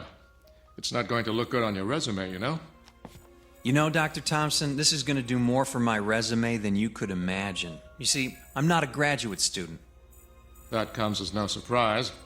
I always thought you were a little old for this position. Besides, your performance here has been miserable. So, what are you? A government mole? Someone from the Pentagon sent to spy on my progress? Actually, I'm a reporter. A reporter? How quaint. I'll have you arrested. You falsified your application. You faked your credentials. You signed a security agreement. You lied and you just admitted it. You don't know who you're dealing with here. If the answer is big oil and your group of Middle Eastern venture capitalists, I'm all over it. Sir, You are a moron. You have no idea what's happening here. That makes both of us. You see, there's something you should know. Something I found out about your lab and the activities of some of your graduate students. Doc, what you're doing here is quite dangerous, if not reckless. What I'm doing here is strictly controlled, and it's nothing more than developing microscopic, mindless little machines. Machines with a voracious appetite for petroleum-based products. A thimbleful of my nanobots could have cleaned up the oil spill from the Exxon Valdez in a matter of hours. What I'm doing here will protect us from danger, not create it. So what's the catch? I mean, if this is such a miracle invention, how come you're trying so hard to shorten their life cycle? Would that level of control make them more profitable for you and your investors, Herr Doctor? Mr. Harrington, before I have you arrested, I'll let you in on a little secret. Control of these nanobots is not about financial gain. It's about responsibility and the danger this kind of technology could represent. It's the indiscriminate nature of the little beasts. They'll do a great job on an oil slick, but once that's gone, they could turn their attention elsewhere, such as the fuel tanks of a ship. Wait a minute, they can't tell the difference? How could they? They're microscopic oil-eating insect machines. You want them to have a brain as well? Maybe in 30 to 50 years, but we're just beginning here. I think you got a problem, Doc. Oh, I know. But in a few years, I think we'll be able to shorten the life of the bots so they only live for a few hours. That way, we clear the area and cut them loose. When they finish the job, they die. The control will be built in. Control that everyone can manage. That's what this is all about. The nanobots you developed and are testing right now, how long does this current batch live? Potentially forever. That's my biggest problem right now. I wouldn't be so sure. Do your graduate students know about this? Some do, some don't. I only tell them what they need to know. You see, Mr. Harrington, this is a Pentagon project. This is about national security, not big oil. My assistants only know what they need to know. Anything beyond that is top secret. And you are about to be placed under arrest. Well, secret or no, I want some answers. Of which you will get none. Now, if you'll excuse me, Mr. Harrington, I'm going to call security. Okay, you do that.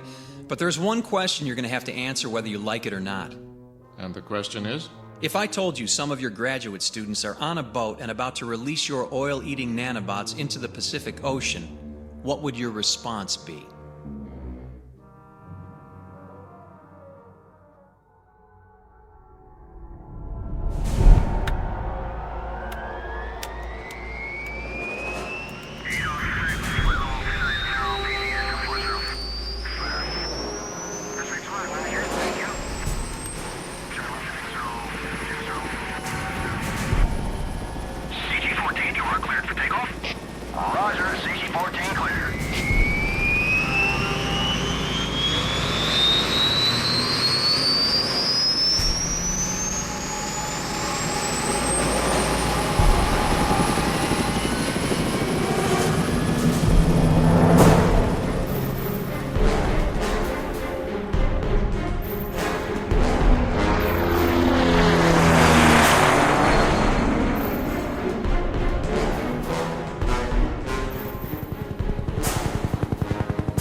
Island of garbage is drifting. That's where Tim said they were going. The Navy has dispatched a destroyer. I'm afraid they may blow the boat out of the water unless we reach them first. What exactly do you plan to do? Tell them the truth. Tell them what they don't understand or appreciate. And if they don't listen to you? It's our only hope. If the boat is blown up, the nanobots will not be affected. The Navy won't listen. This is our only chance to stop them.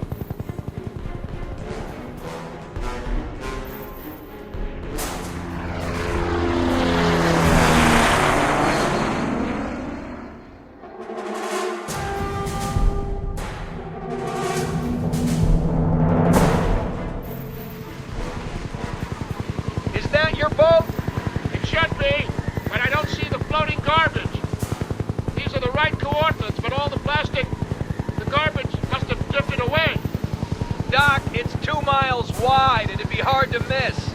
Maybe they ran out of fuel. Or worse, maybe your little spiders got into the fuel tank. It's possible. They seem to be drifting without power. Wait a minute. Look at the ocean. Is that the sea bottom we're looking at? Good God! The water is more than 1,000 feet deep in this location, and you can see the bottom. It looks like your little inventions work. Something's not right. The clarity of the water, I don't understand it. CG base, we have a ship in distress. Pilot, what did you say? Look below. Your research vessel's taking on water. We're gonna have to go in for a rescue. How many did you say were on board? Three young men. It's going down fast. It looks like they scuttled the boat. I don't think they like you, Doc. It's not about me, and they didn't scuttle the boat. It's about the nanobots. Look, the hull of the boat is disintegrating. What's going on? This is exactly what I feared. The hull of the boat is fiberglass, a petroleum derivative. The nanobots don't know the difference. They consumed the plastic garbage until the island was gone, and now they've turned their attention to the fiberglass hull of the boat. That's gonna put a real dent in the boating industry. Mace, this is CG-14. The ship has sunk, and the 3 people on board are in the water. CG-14, initiate rescue. Roger that. Oh my God, what's happening down there? Oh, wait. Mace, CG-14. The boat sank, and the 3 survivors... they just disappeared. We can see no survivors. The boat went down fast. It must have sucked them down with it. The water's so clear. Oh my God. This can't be happening.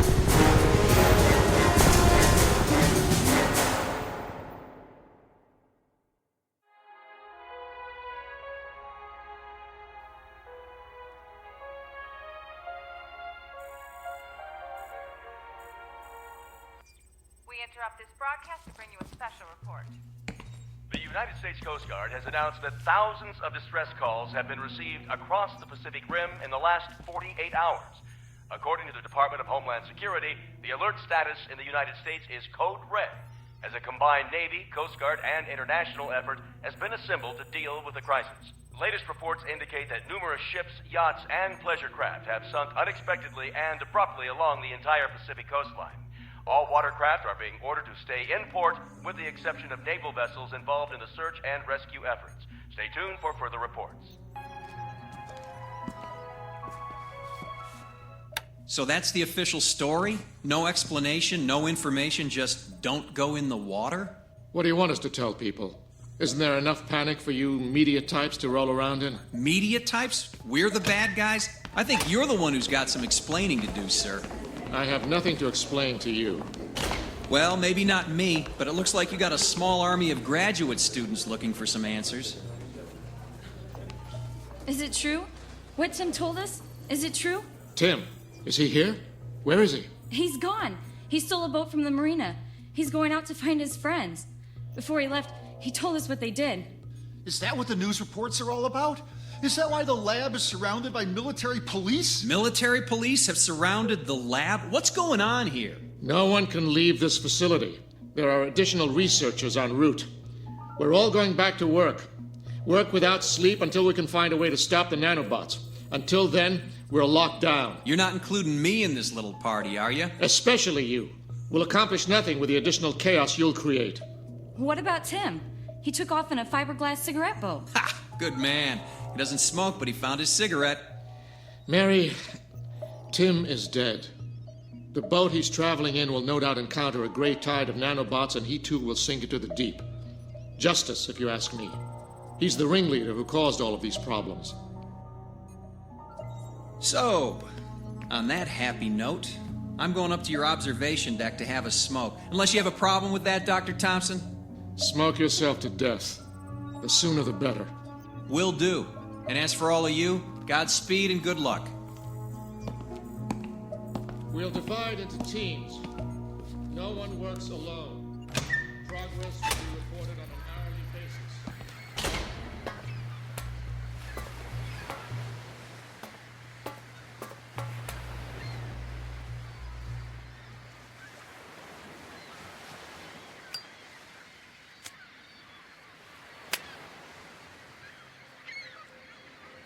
Excuse me. Can I bum a smoke off you? Hello, Tim. I heard you were dead. Sounds like Mary did her job. She's one of us, you know. I figured if Thompson thought I was dead, I'd have a better chance. It's one way of looking at it, but a better chance at what? Sounds like you and your friends have done enough. Getting away. Oh, nice. You and your beer-drinking buddies caused thousands of boats to sink, and all you want to do is get away. Yeah, that's saving the Earth for you. We didn't know. Thompson told us nothing. We thought the same thing you did. That he was trying to make a world-saving technology. And then we found out it was nothing more than a profit center for the companies and governments destroying the Earth. That may be true, but I gotta tell you, Timmy, there's a big target on your back these days. That's why I'm getting out of here. You staying or coming with me? So you're just gonna run away? Do you know what happened to your friends out there? They're dead, you know. I heard the boat sank. There's more to it than that, Timmy boy. Your nanobots can't seem to tell the difference between a plastic bottle and the plastic hull of a boat. If it means the end of plastic on the planet, who cares? You know, you need to work on that attitude. They knew what they were doing was dangerous. Oh, really? Did you tell them that before they left? Did you tell them they might find themselves in the water 1,000 or so miles out in the ocean? Why didn't you save them? Was that their punishment? Punishment? You want to hear about punishment? Listen, you hear that out there? That's the sound of billions of your little bugs out in the ocean. But hey, what are they eating? There's no oil slick, no boats out there, but the sound of them. More and more eating and duplicating. Your friends didn't drown out there, Tim, and we didn't abandon them. We watched as a gray stain in the water enveloped them. Your tiny little spiders consumed your friends alive right before our eyes until there was nothing left but clear water down to 1,000 feet. That's not possible. You left them to die. You talked them into it. You're the guy with the big ideas. You sent them out there and they were eaten alive by your little nanobot friends. I didn't know. I didn't know. Thompson never tells us anything. We tested them in the lab. All they ever consumed was petroleum-based products. They only consumed what you fed them. You had them in sealed glass tanks and tested for what you wanted to see. Too bad you didn't stick your hand in there just once. Things might be a little different now. Things don't sound like they're getting any better. We gotta get out of here. We? Aren't you confusing me with your co-conspirators down there in the lab? You stay if you want, but you're gonna die. Look. What the hell? The nanobots. They're crawling up on land. They're consuming the plant life and the bacteria in the sand on the beaches. Anything organic, anything that's carbon-based. They don't know the difference. Tim, we have to get out of here. Let's go. No, we can't go that way. They've invaded the lab. You! What are you doing here? Marine! What? Close the hatch. Maybe we can keep those things off the deck. Do you realize what you've all done? Look! They're spreading! Those people, the soldiers, the bots are all over them. They're approaching the foundation of the lab. Thompson, how do we get out of here? Unless you can fly, Mr. Harrington, I'm afraid you have no options. They won't get up here. They can't. Can they? No. The foundation and walls of the building are composed of stone, concrete, and steel. They need carbon and water to spread. So it's over? No, Mr. Harrington. I'm afraid it's just beginning. Do you see that creek over there? They're moving upstream.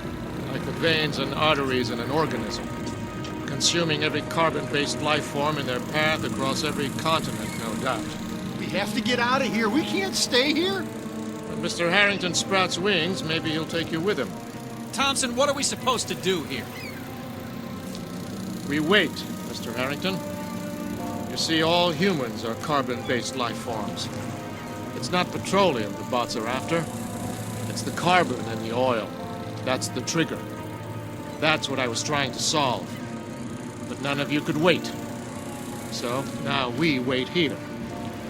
Wait until they move on. Or they die.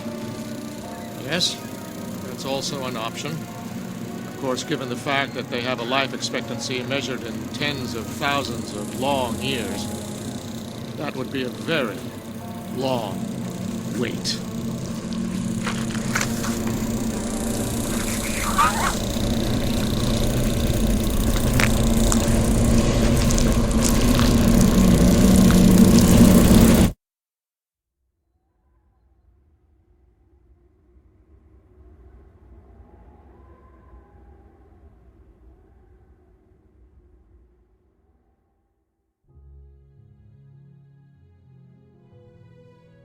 The planet must be saved, and a small group has found the answer. An answer that has left them all with one simple question to ponder. Will we find solutions to our problems, or create greater problems with our solutions?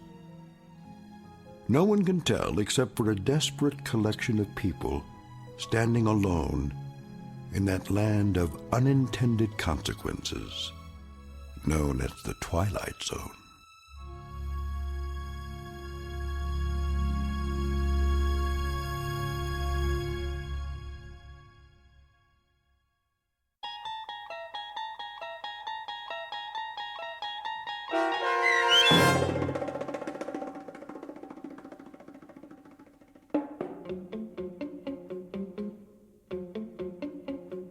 The Nanobots, starring David Pasquesi with Stacy Keach as your narrator, was written for The Twilight Zone by Steve Newby. Heard in the cast were Christian Stolte, David Darlow, Joby Cerny, Lisa Wolfe, Doug James, Bree Swartz, Steve Newby, and Carl Amari. The producers of The Twilight Zone wish to thank CBS Enterprises and the Rod Serling estate for making this series possible. This copyrighted radio series is produced and directed by Carl Amari for Falcon Picture Group.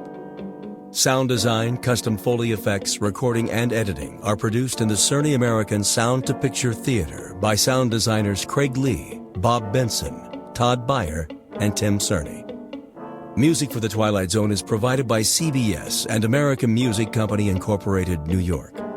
To learn more about the Twilight Zone radio dramas and to download episodes, including 3 free episodes on our homepage, visit our official website at twilightzoneradio.com. Doug James speaking.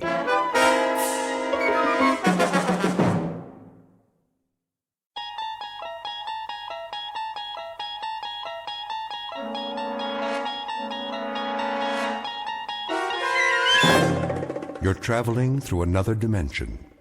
A dimension not only of sight and sound, but of mind. A journey into a wondrous land whose boundaries are that of imagination. Your next stop, the Twilight Zone.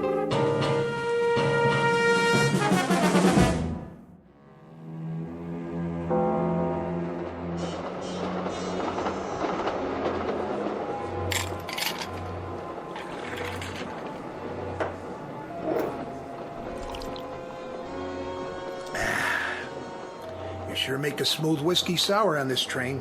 Another one, sir? Sure, make it a double. Coming right up. And you, sir?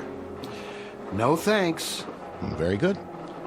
What's the matter, Olson? You on the wagon? We're not supposed to drink on duty. Are we on duty? Till the shipment gets to Fort Knox, we are.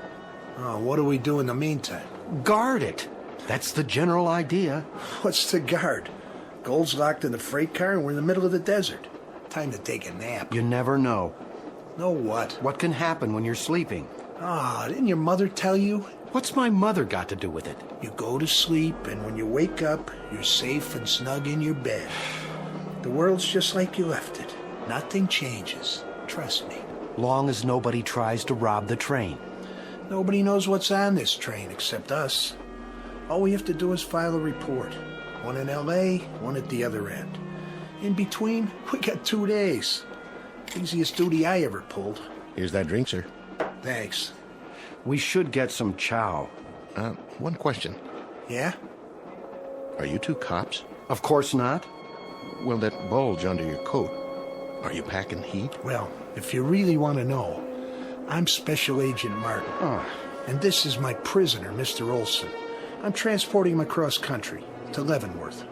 So that's why he doesn't get a drink. But why does he have the bulge under his coat? Cell phone. Oh, I get it. Go ahead, give him one. Take the edge off so I can relax. That's all right. Well, if he doesn't drink it, I will. Coming right up. You just blew our cover. Take it easy. So you're not carrying your weapon? Nope. Left it in the compartment. That's against regulations. Well, wrecks the cut of my suit.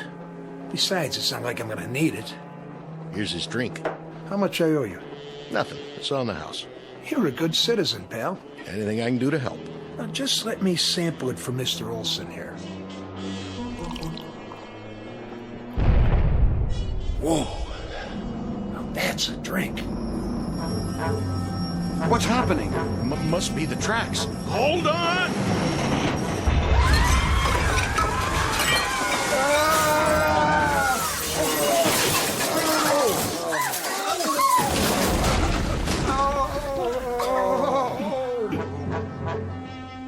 Olsen, you okay?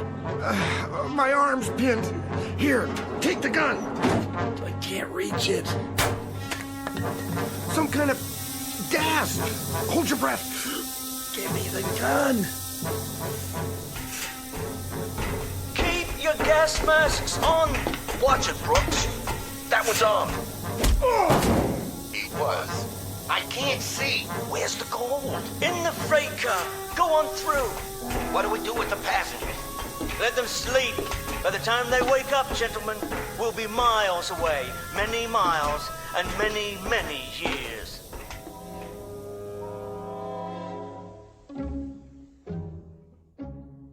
Exit 2 hapless federal agents and enter 4 experts in the questionable art of crime. Mr. Farwell, expert with noxious gases, former professor with a doctorate in both chemistry and physics. Mr. Airbay, expert in mechanical engineering. Mr. Brooks, expert in firearms and other weaponry. And Mr. DeCruz, expert in demolition and various forms of destruction. The time is now. The place? Death Valley, USA, where at this moment a train has just been derailed and nearly $10 million in gold bullion en route to Fort Knox, Kentucky, is about to be commandeered by these 4. The question is, how can they escape in the middle of a desert? The answer is, they don't plan to escape, not in the conventional sense, nor will they turn their take into cold cash, at least not in the span of a normal lifetime. What they have in mind is something truly bizarre. They believe that 113 miles from this ruined railroad track is a certain cave that holds the key to their survival. What they don't know, of course, is that the cave is located not only in Death Valley, but deep in the Twilight Zone.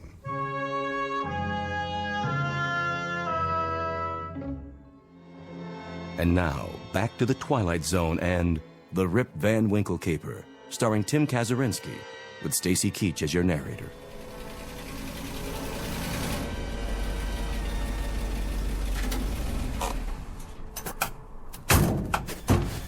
Hurry up. Get the bags in the cave. Here comes Farwell's car.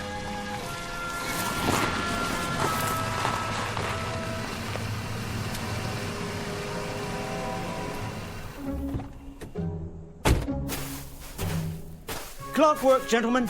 Just as I said. Apples in a barrel. So far, but we ain't spent nothing yet. Brooks is right. $10 million worth of gold bullion, and I've still got $1.20 in my pocket. That's this year, Senor de Cruz. Today this, but tomorrow. Tomorrow, gentlemen, like Croesus, Midas, Rockefeller and J.P. Morgan all rolled into one. Perfection, gentlemen, that's how you performed with perfection. Man, did you see that engineer when he hit those brakes? Looked like he thought the world was coming to an end. Sure he did. When I blow up tracks, I blow up tracks. Point out a foundry for me, De Cruz. I'll forge a metal for you. What's your trouble, Brooks? That wasn't an easy thing, tying up those tracks like that. You ought to try it sometime. There won't be another time. For me, neither. May we get on to business now? Sure, Professor. Whatever you say. Start unloading the truck. Well, aren't you a heavy little thing? All shiny and pretty. Any more at home like you? Yeah, just like this one. $9,980,000 worth of gold bars. Hey, Farwell, I gotta hand it to you. Use the cart. I mean the plan. It worked just like you said it would. Oh, you sound surprised. You're one smart guy. Freight car full of gold. Train derailed. Sleeping gas puts everybody out except us because of our gas masks. Mighty sweet, if you ask me. That's right, Mr. Irby, except us. It was not yet our turn to sleep. It was our turn to enrich ourselves. We sure did that, didn't we? There's all the bags. All right, gentlemen. Do you remember the procedure? I'm sure you're gonna remind us. The procedure is as follows. Gold into the cave. Then Mr. DeCruz hides the truck inside, destroys the car. I never liked that part. For what reason? Well, somebody could see the fire. Impossible. The road is miles away. A plane could fly over. By then, all they'll see is sagebrush and sand. Clear?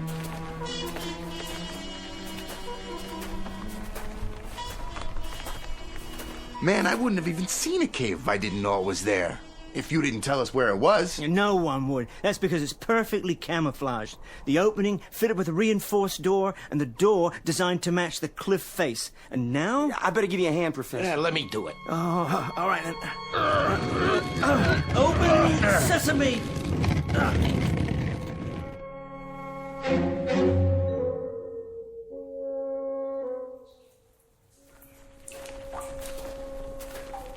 How much farther?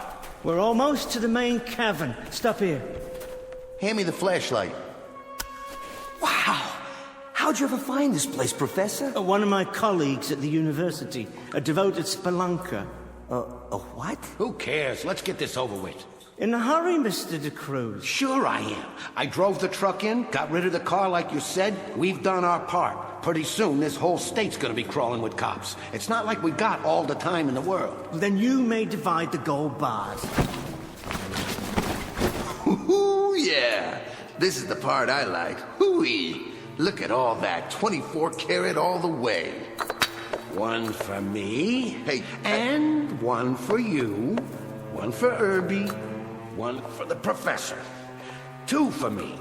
Two for you. Hey, Professor, what's the first thing you're going to buy with your share? A new life, gentlemen. A new life. Yeah. I like the sound of that. A life of comfort and leisure, as befits a man of such ingenious accomplishments. Well, you can say that again. Finish your counting. It's time for the pièce de résistance. Holy Jehoshaphat. Will you look at that? Is that them? The real culmination. The ultimate ingenuity. Yeah, they look like coffins. Shut up. You told us about them, but somehow I didn't know they was going to be made out of glass. A new type of plastic, actually, manufactured to my specifications. A completely inert material with no chemical interactions. I don't see why we have to get inside those things, those caskets. It's one thing to stop a train on its way from Los Angeles to Fort Knox and steal its cargo. It's quite another to remain free long enough to spend it. And spend it we shall. Yeah, but when? Don't you remember, Mr. DeCruz? I would have thought this aspect of the plan would be particularly clear in your mind.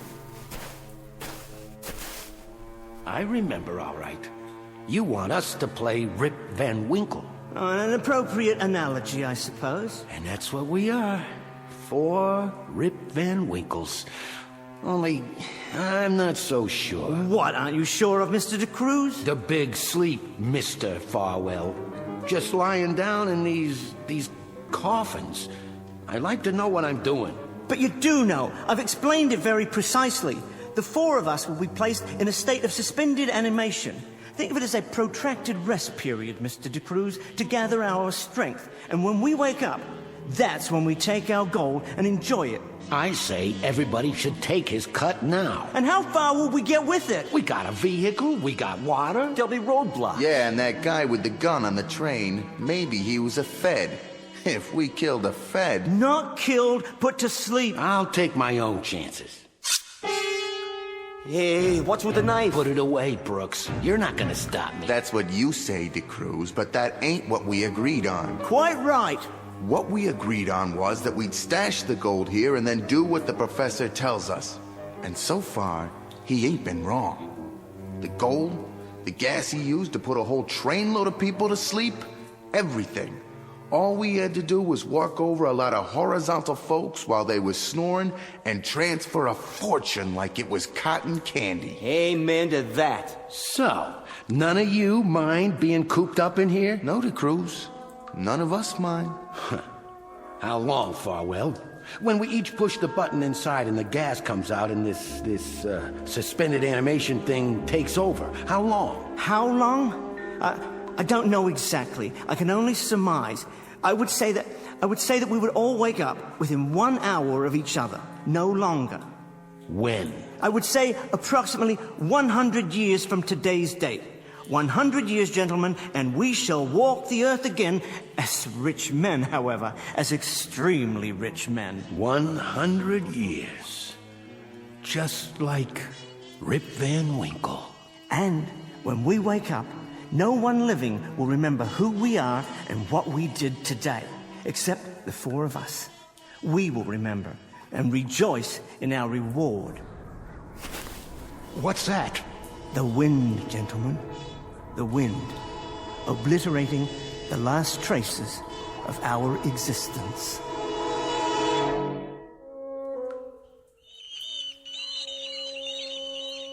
What are those things on the ceiling? Bats, Mr. DeCruz. They're quite harmless. I hate bats. Merely flying rodents who prey on insects. You got a phobia about bats, DeCruz? Of course not. I just don't like them, that's all. Then all the more reason to proceed. Open your sleep chambers and lie down. Wait a minute. Quit stalling. There's one more thing. Yes? The truck. How do we know it's going to start when we wake up? Well, that's why I had you cover it so thoroughly. The engine operates on self-generating energy without gasoline or oil-based lubricants. I've prepared it in every detail. Yeah, but what if it still doesn't start? Then we walk to the highway and follow it for approximately 28 miles. We have more than enough water and provisions to reach any of several towns. Enough already. I'm going in. After you, Mr. Irby, and Mr. DeCruz. All right. Here goes nothing.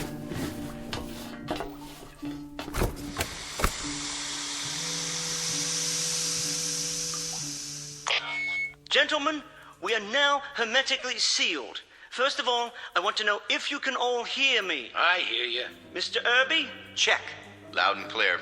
Then the microphones are operating perfectly. Now what? Now I'm going to give you the exact sequence. First, check the airlock gauge located to your right. See it? You mean the dial? The red arrow should be pointing towards closed and locked. Once it is, you're to count to 10 very slowly.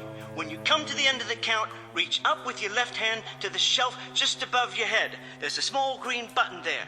I see it. You're to press this button. When that's done, you'll hear another hissing sound. That will be the gas being measured into the enclosures. Ready over here. Next, take 3 shallow breaths, followed by a long, deep one. After a moment, you'll begin to experience a heavy, drowsy feeling. Don't fight this. Just continue to breathe regularly and try to remain as still as possible. Now, begin to count, and on 10, release the gas. You shouldn't mind it. It's quite odorless. Good night, gentlemen.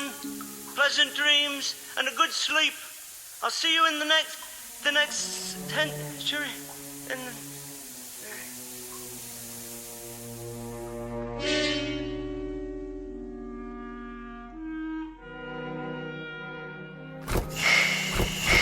So, the Great Awakening has come at last. It didn't work. My face, my hands. Look at yourselves. We don't have any beards. That means... He's right. Of course I'm right. Our fingernails haven't even grown. Hey, Farwell, with the big brain and all the answers, your plan was a dud. I don't understand. It was foolproof. It must have worked. Wait, yes, of course. All the bodily functions stopped. There wouldn't be any growth of beard, nails, or anything else. I tell you, it worked. One way to make sure. Yeah, let's have a look outside.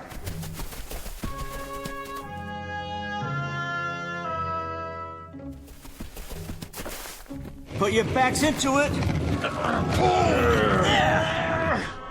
Oh, the sun. It's so bright. Cover your eyes until they adjust. I can't see a thing. Well, take a look. A real good look.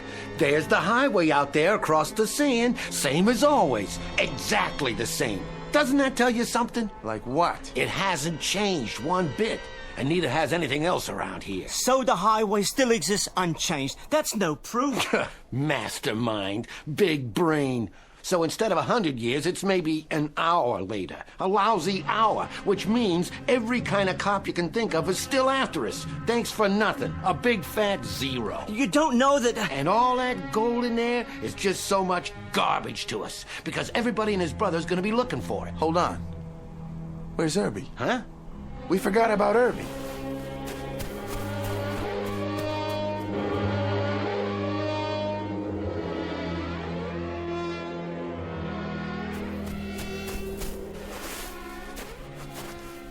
No. I don't believe it. His case. It's cracked.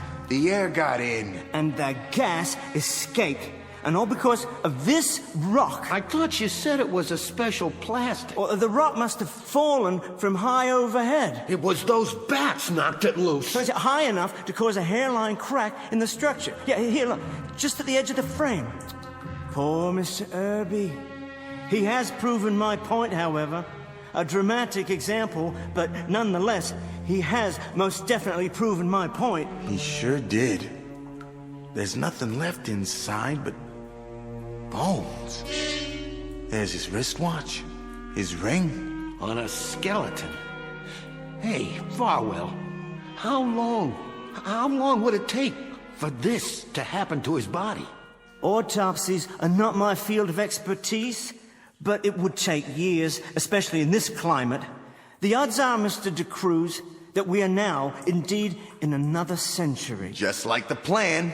So, what's the next step? We get the gold in the truck and we take it to the first city we come to. And we either find a fence or we melt it down. That's the deal, isn't it? Why is it, Mr. De Cruz, that greedy men are the most dreamless, the least imaginative, and the most stupid? Listen, Farwell. No, you listen to me. For the first time in the history of man, we've taken a century and put it in our hip pocket. We've taken a lease on life and outlived our stay. We've had our cake, but we're still going to eat it. That's quite an adventure out there, Mr. De Cruz, though you're a little insensitive to it. Quite a splendid adventure, a world we've never seen before. A brand new, exciting world that we're about to walk through. Only this time with money. That's right. With $10 million worth of gold. That's how we're gonna walk through it. Of course. The only thing left to wonder about is, what kind of world?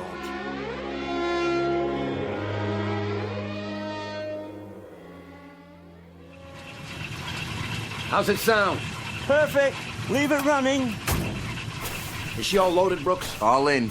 Where's the water can? We have to load that too. By the grave. Mr. Brooks kindly dug it up for us when he buried Irby. Then I'll put it in and we can get going. You drive, Brooks. Farwell in the front seat next to you. Where will you be? I'll stay in the back and be sure none of the gold drops off. Well, aren't you the most thoughtful little bugger that ever come down the pike? You stay in the back and watch the gold, huh? Yeah. I wouldn't trust you with the gold if it was a filling in your mother's own tooth. No, buddy boy, no. You drive, I'll ride in the back. Soon as I get the water can.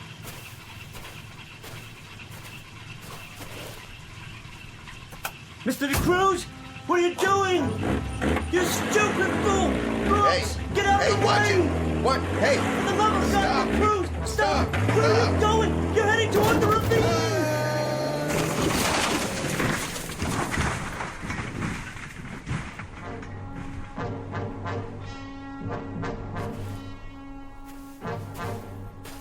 De Cruz?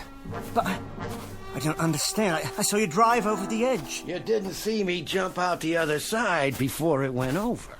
I also see that Mr. Brooks had an accident. Is that what you'd call it? Yeah, a fatal one. Don't know how that could have happened. Guess the truck ran over him. Those brakes, they must have been bad. A man's got to keep his eyes open out here. He should have got out of the way. Yes, he certainly should have. And I'm sure he would have if you'd given him the chance. Well, the upside is, I guess there's more gold now for the two of us, you and me.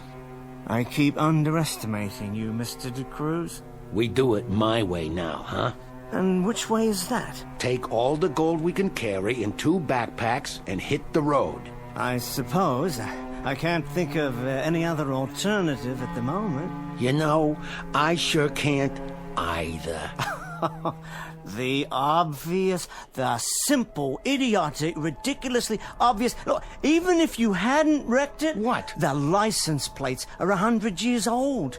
We would have been picked up the moment we hit the highway. Yeah, that's right. So load up what we can.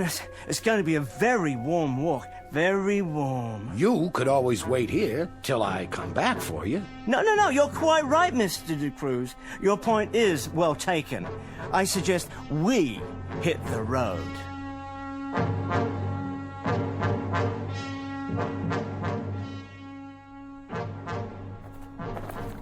How you doing, Professor? You hold it, De Cruz. I've got to rest. Yeah, I figured. The map said 28 miles to the next town. At this rate, we won't reach it until tomorrow afternoon sometime. At this rate, you may never reach it. No, I just have to take it a bit more slowly, that's all. You didn't have to come. You could have stayed back there and watched the rest of the gold. I told you, Professor. And if I had, I don't think I'd have ever seen you again. No? What if you died out here, alongside the highway? Yeah, you might have died back there yourself. Yes, especially if you never returned for whatever reason. You think I'd have done that to you? Well, I no longer underestimate you, De Cruz, in any situation. Smart man, aren't you? Real smart. But there's only two of us now. We must cooperate in order to survive. Of course we must.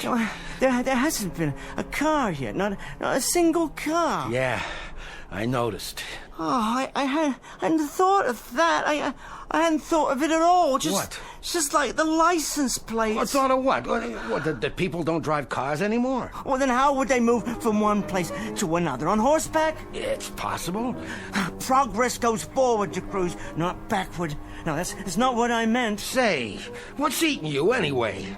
What's happened these past 100 years? Think of it. I don't want to think of it. Why should I? What's the difference? But what if there was a war? What if they dropped a bomb? What if this highway stretches to... To what? Stretches to nothing. To nothing at all. Hey, Professor, you don't sound like yourself, Mr. Big-time plans. that don't sound like you at all. Maybe there isn't any town up ahead. Hey, knock it off, Farwell. Maybe there aren't any people. I told you to knock it off. You're a frightened little man, aren't you, Mr. De Cruz? You've always been a frightened little man. I said... It's because you're so greedy. You have no appreciation of irony, none at all. And wouldn't that be the irony of all ironies? To walk until our hearts burst, carrying all this gold. Yeah? Take a gander at that. What are you babbling about? That's a plane. Hey, look down here. It's merely a silver speck in the sky. Well, it could be a flying craft of some sort, but of course the pilot didn't see us. If it had a pilot, a satellite perhaps, passing over... That was no satellite. I saw it, Farwell, and that's all I need to know. It's a sign. A sign of what? The world's still out there. Sure it is. And that means there's a city up ahead. We're gonna make it, buddy. We're gonna make it after all. Come on, let's keep moving. Water yeah, first. Water. Sure, water. Well, what are you looking at? You got your own canteen. Yeah, of course I do, yeah. Hey, take it easy, Professor. Better make it last. That's all we got now. 2 canteens. We'll ration it. Yeah, sure we will. I figured it's just about enough to get us where we're going. All the way back to civilization. Just like you said, Professor. Just like you always said.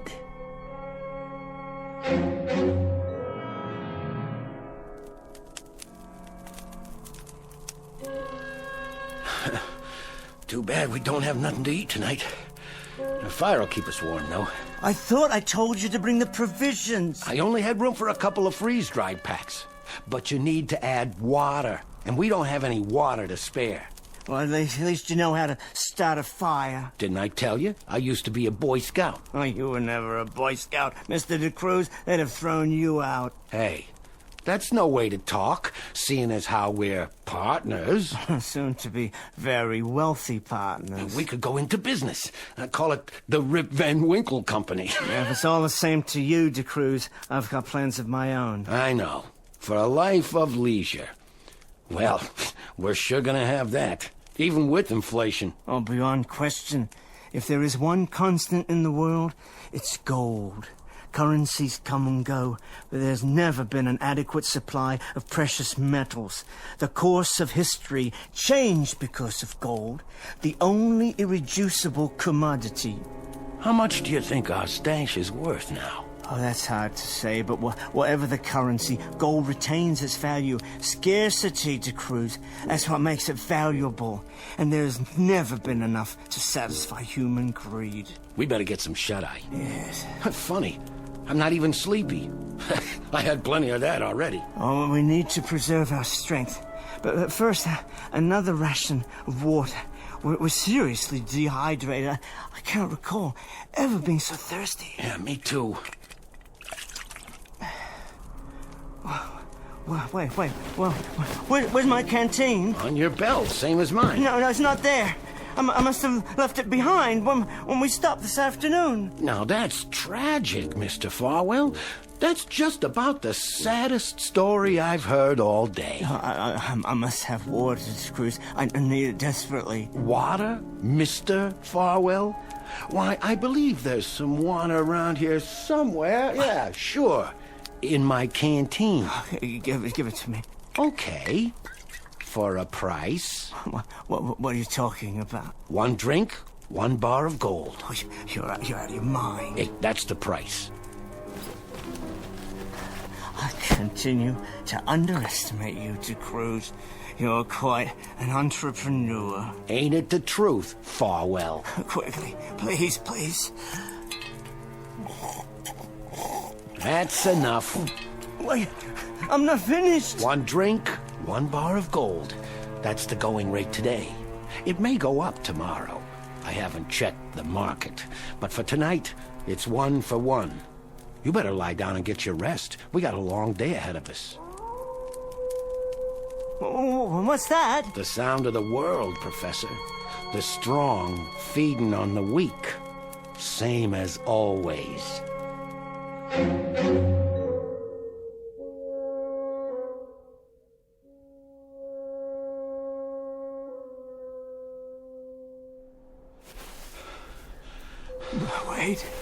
Wait. What's the matter, Farwell? You pooping out again? We need water. Already? You had a good night's sleep, and we only been on the road a few hours. I can't go on without water. You ain't even carrying that much weight. I got most of it in my pack now. You're getting old, Farwell. Be a shame if you didn't make it to the next town so you can enjoy your share. What's left of it. Please. Hey, look up in the sky. What? You know what that is? It's buzzards. Getting closer. Pretty hungry, I'd say. I must have water. Sure. I got about a quarter of a canteen left. You sadist.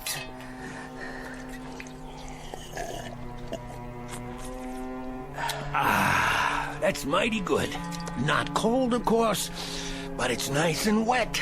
Nothing but a sadist. The rate of exchange has changed a little bit, Farwell. Now it's 2 bars of gold for 1 swallow. Worse than a sadist. A tormentor.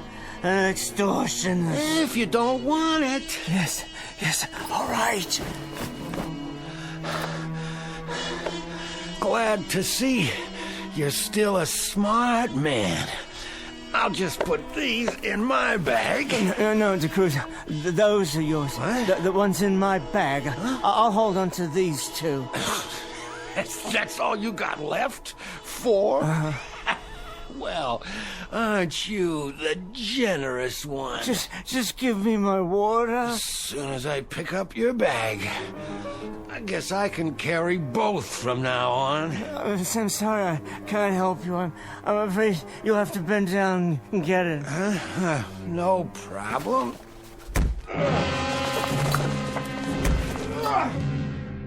No problem at all. How do you like the gold now, Mr. DeCruz? The feel of it against your skull. Oh, sorry you won't be alive to carry it any further. I'll do that for you. For both of us.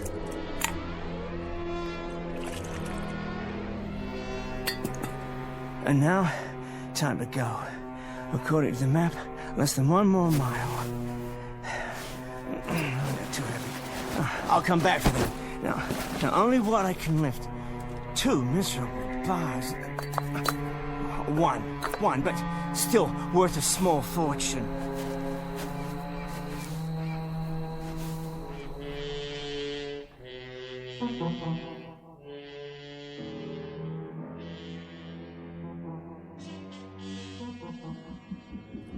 I don't know why we have to leave the city, George. A simple drive in the country, dear. The country? Well, the only undeveloped land within range.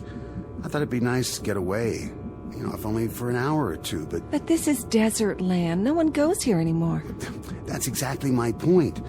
Don't you ever want to get off the beaten track and do something that's not so safe, so arranged? Not really. We have everything we need in the city complex. All right then, dear. We'll turn around. But you know, the sunsets are beautiful here. Well, I suppose it's all right. You don't mind? For a while. Just keep the dome top sealed. The climate outside is ghastly. I suppose that's why it was called Death Valley. Once the sun goes down, though, the temperature should drop. George, look! Lying in the road! Oh, is that an animal? Good Lord. I think it's a man.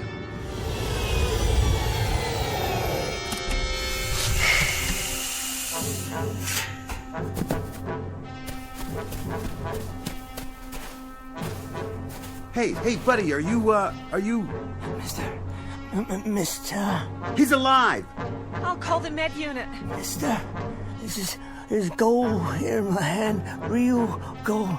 I'll give it to you if you drive me into town. Sure, fella. If you give me water, I must have water. I've got some in the Ion car. I'll bring it to you. Don't leave me here. No, I won't leave you. There's a solid gold. 0.999. I swear it is. I want you to have it, and there's more nearby. I'll tell you where. You can have it all if you just give me some water. Poor guy. Poor guy. I wonder where you came from.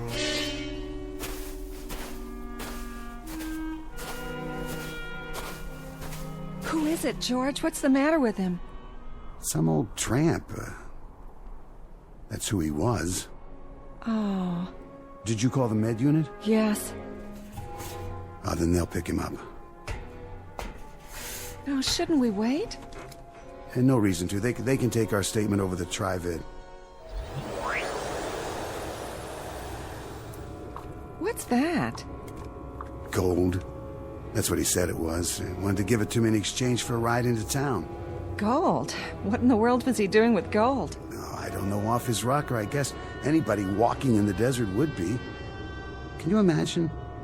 He offered that as if it were worth something. Well, it was worth something once, wasn't it? Didn't people use gold as money? Well, sure, 100 years ago, before they found a way to manufacture it. I'll keep it as a souvenir. Worth a couple cents anyway. I don't want any more clutter in the house. Please, George, let me toss it. Oh, all right. Can we go now? I don't feel well. Of course, dear.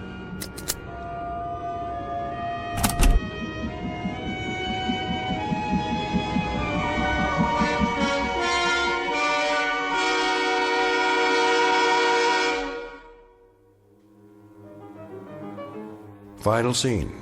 Final act for 4 Rip Van Winkles, whose lives were a protracted cheat and who ultimately had to die in precisely the same way they lived, chasing an idol across the hot, yielding sand of a miserable, valueless, and preordained life. Messrs. Farwell, Urbay, Brooks, and De Cruz, now bleached dry in the hot sun, and just as worthless as the gold bullion they built a shrine to. A lesson to remember in the Twilight Zone.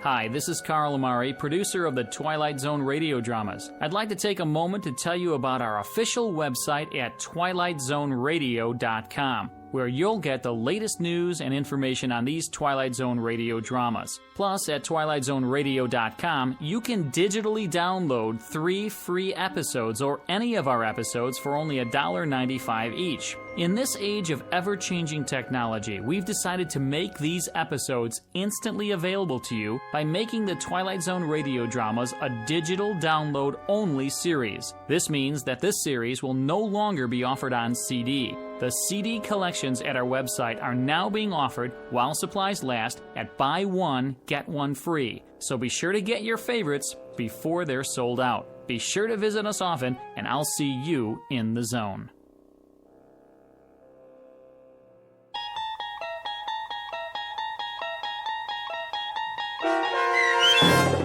The Rip Van Winkle Caper, starring Tim Kazurinsky, with Stacy Keach as your narrator, was adapted for radio by Dennis Etchison and based on a script by Rod Serling. Heard in the cast were Richard Hensel, Doug James, Peter DeFaria, Roderick Peoples, Norm Woodell, Meg Thalken, and Turk Muller. To learn more about the Twilight Zone radio dramas and to obtain audio cassettes and CDs of these programs, visit our website at twilightzoneradio.com. This copyrighted radio series is produced and directed by Carl Amari and Roger Wolski for Falcon Picture Group. Doug James speaking.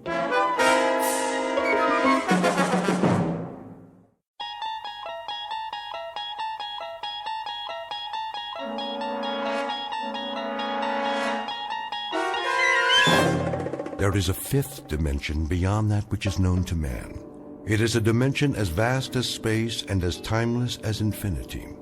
It is the middle ground between light and shadow, and it lies between the pit of man's fears and the summit of his knowledge. This is the dimension of imagination. It is an area which we call the Twilight Zone.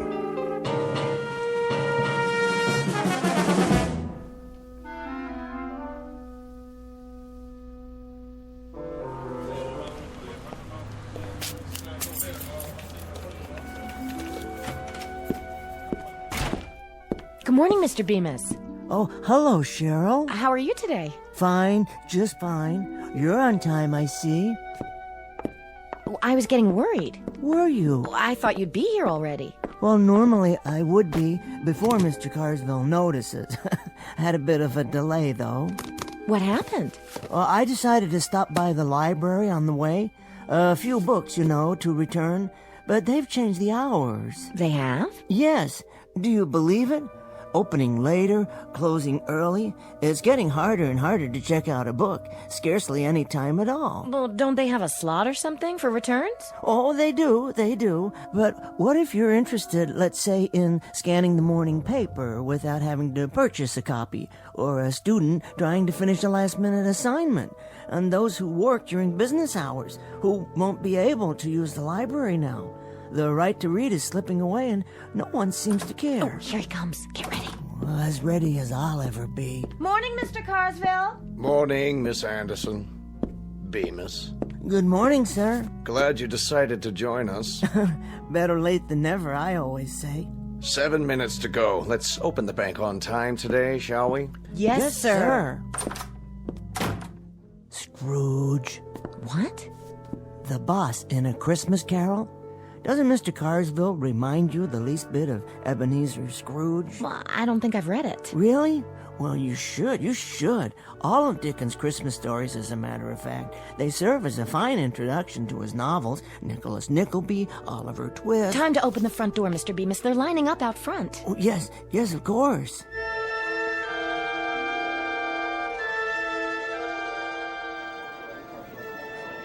Thank you, Mr. Williams. Thanks, Cheryl. You've been very helpful. Have a nice day. Marvelous. Yes, indeed. Well?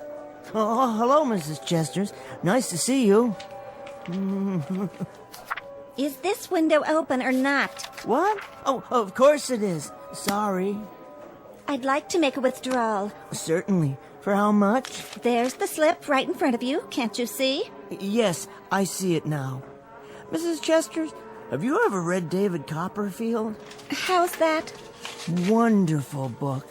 Here's this poor little fellow whose father has passed on, and his mother has remarried a miserable man named Murdstone. Can you believe that name? And Murdstone has this sister, Jane, and... Mr. Bemis, you shortchanged me again. I did? Oh, my. You owe me $1 more. There's only 24 here. I should have 25. Quite right, quite right. I'm truly sorry, Mrs. Chesters. I thought there were 5 ones. Here you are. Now then, there's another character in the book named Macabre, Mr. Macabre. He's always being taken off to debtor's prison. You read too much. I do? Perhaps if you didn't, you wouldn't need such thick glasses. There's a wonderful woman in it, too, named Peggotty. She's David's nurse, and... This is a bank. If I wanted to know about books, I'd go to a library. Well, you see, the library's hardly open anymore, so I'm afraid you'd find that you... Mr. Bemis. Yes, Mr. Carsville. I wonder if I might see you in my office. Now, Bemis.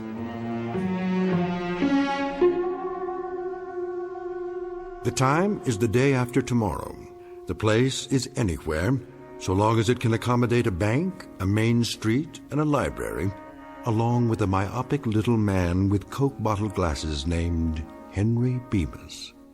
The gentleman in question has only one passion in life, and that is to read. Mr. Henry Bemis, conspired against by browbeaters and henpeckers, and by clocks whose hands waggle disapprovingly and always disallow the moments he'd prefer to spend on his favorite pastime. Today, however, Mr. Bemis will finally have his chance to read anything and everything, in a world much different from the one he knows now. A world without bank presidents, a world, for that matter, without anyone at all, located in a place called the Twilight Zone.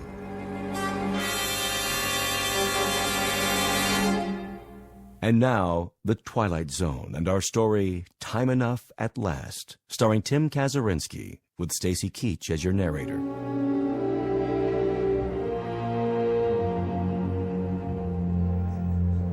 Did you hear what I said, Bemis? Why, certainly, Mr. Carsville. I don't suppose you've ever read David Copperfield, have you? No, Mr. Bemis, I have not. Now, if you'll be good enough to accompany me.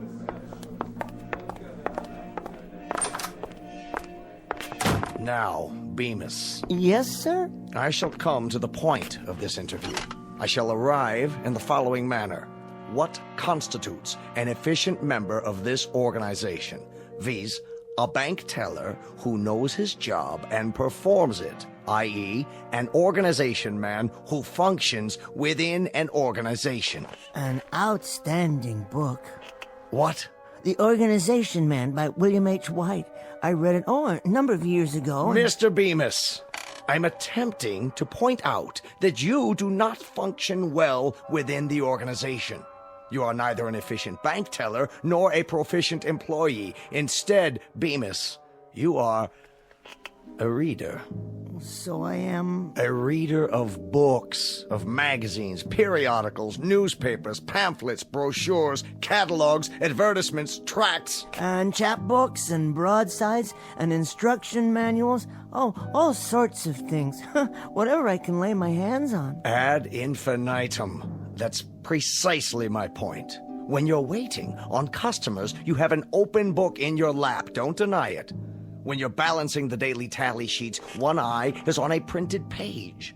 I see you going into the vault downstairs during your lunch hour, book in hand. Well, sir, with all due respect, it was my understanding that when I'm off the clock, my time is my own, in a manner of speaking. Indeed it is. A very important point.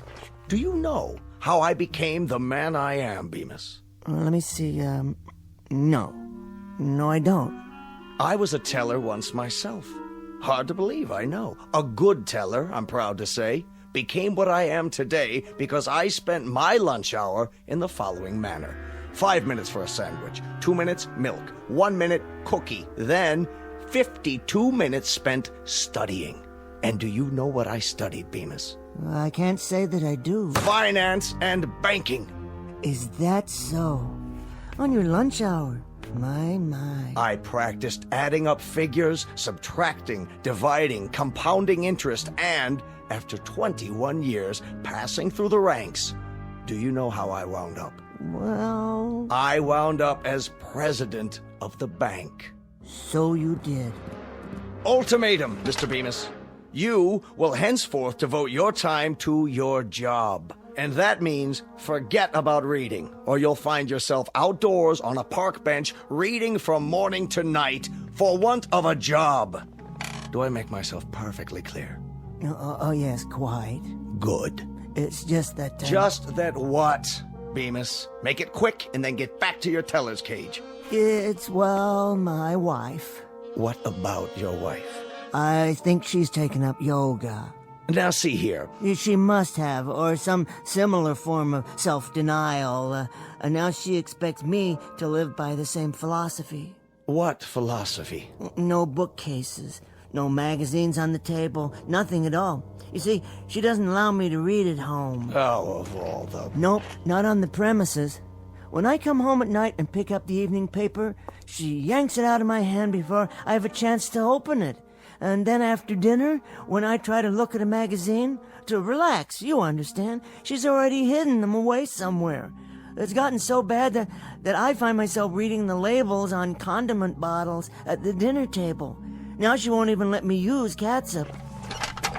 Unasked, let me give you my reaction to all this. Oh, please, please. Your wife sounds like an amazingly bright woman. Helen?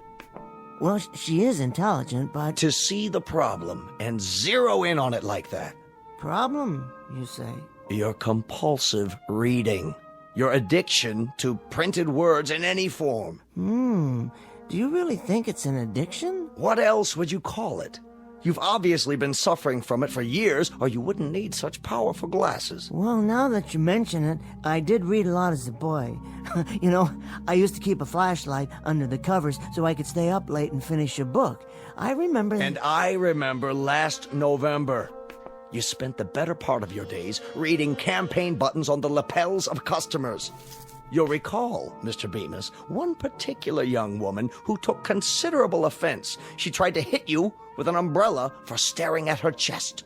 I remember that too, Mr. Carswell. She never gave me a chance to explain. I only wanted to see who she was voting for. Indeed. Good day, Mr. Bemis. Good day, Mr. Carswell. What are you doing now? Oh, I was just reading the plaque on your wall. I see you graduated from... Out! Let's see now. Stocks down, more weapons testing. Henry? New bomb under development. An even bigger one. Now that's something to think about. Henry? Yes, dear. I'm in the living room. Do you want more coffee or don't you? No, thank you, dear. Well, then tell me that, but don't sneak off so that you can bury yourself in newsprint. Sorry. I was only checking the headlines. I think we've gone over this quite enough, Henry. I won't countenance a husband of mine sacrificing the art of conversation to... Oh, right. What's so funny? Nothing, dear. Go on, out with it. Oh, it's just the way you worded that. A husband of yours. How many husbands have you had? I thought I was the only one. I would appreciate your not rubbing it in. Oh, Helen, that was a joke. Go into the other room and change your shirt. Now? Well, there's nothing wrong with this shirt. It's the same one I put on this morning. You ironed it yourself. We're playing cards tonight. I want you to look fresh. Cards? That's right. Cards. We're going over to the Phillipses. Oh, we are? Well, Henry, any objections? No, dear. I must have forgotten.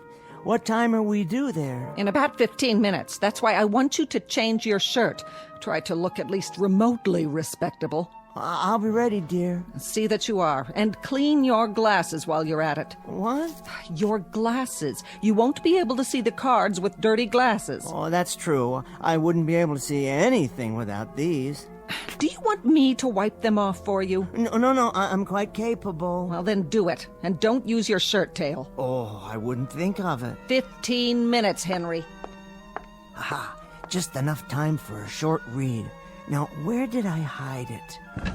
Ah, in this drawer. That's right. Perhaps I can bring it along. One more thing. Yes, dear? Henry? I was just getting ready. What have you got there? Got? Under your coat. Why, nothing. Oh, then what's this? Ooh, that's odd. Wonder how that got in there. I could only hazard a guess. A handbook of modern poetry. Yours, Henry? Well, actually... Would you like to read me some? You mean aloud? From the book? Don't you want to? Why, Helen, I'd be delighted. This particular volume has some lovely things in it. Really, quite lovely. One or two from Edna St. Vincent Millay and Robert Frost. Let me see. Carl Sandburg, William Carlos Williams, Archibald MacLeish, Kenneth Patchen. Go ahead. I can't. Helen, look. Someone's made marks on every page with one of those thick black pens. Who could do such a thing? Who do you think did it, Henry? Well, you don't mean... You should thank me. A grown man who reads silly, ridiculous doggerel? It isn't doggerel. There were some beautiful poems in here. I say it's doggerel. I also say it's a waste of time. Helen, please. No, please don't tear the pages out. Oh. Careful, Henry. You dropped your glasses. Just think, without them, you wouldn't be able to read any of this. Watch out. You'll step on them. I might, accidentally. And then where would you be? You couldn't see a thing. Of course, then you wouldn't be able to play cards, or go to work either. And we can't have that, can we, Henry? Why, Helen? Why do you do such things?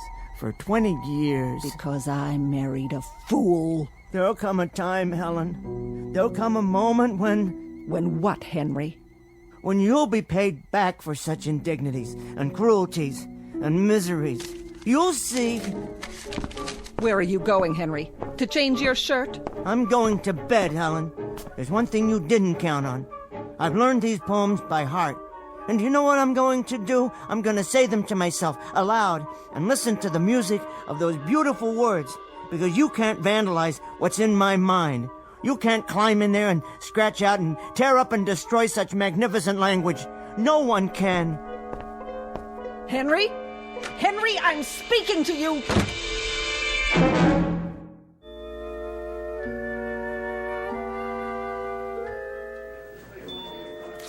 $90, $95, $100.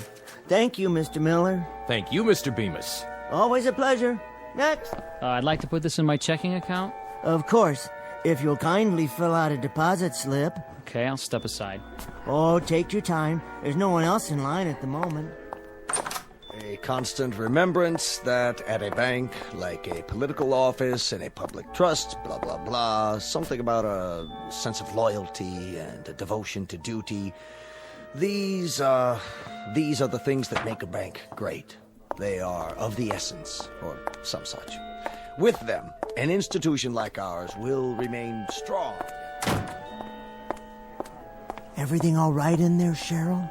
I think so. What's he up to? Mr. Carsville? Well, he's dictating a speech. For the bankers' meeting next Thursday, he wanted me to bring him the quarterly report. Isn't that something? Well, he needs to know the figures, deposits, and holdings. Dictating, you say? His secretary will type it up and correct it, fix the grammar. Why? Well, she always does that for him. It's her job. But why can't he write it out himself? The speech, I mean. Is the English language that mysterious? Written English? It's really very simple. You gather your thoughts and put them down on paper. They're only words, after all. Words that begin as feelings and become thoughts and then are turned into sentences. I never thought of it that way. Do you see my point? It's the most basic process of the human mind, assuming one has at least an elementary vocabulary. Maybe it's a matter of time. He must have a lot to do running the bank and all. Time, yes, time. That I can understand completely. It's a matter of fitting it into your schedule. But if you want to badly enough, you'll find a way. Take reading, for example. I wouldn't trade it for anything. A doorway, as it were, a privileged entry into another mind, a chance to see the world through someone else's eyes. Here's my deposit slip. Oh, yes. Thank you, sir. And here's your receipt. Okay, see you next week, Mr. Bemis. Oh, I'm sure you will. I'll be here. Where else could I be? It's almost time for lunch. Is it? Already? I was just wondering. Yes? Would you like to join us? Pardon? Well, some of us are going down the street to that new restaurant. They say it's really nice. Is that what they say? Why don't you come along? Unless you have something else to do. Well, that's very kind of you, Cheryl. Very, very kind. But as a matter of fact, there is something I have to finish. I understand. Good, that's good, because, you see, I love Joyce. Oh, does she work near here? oh, heavens, no. That's funny, Cheryl. Really, very funny. I didn't know you had such a sense of humor. I mean, James Joyce. I see. Do you? James Joyce, the writer. Have you read Dubliners? It's the most marvelous book.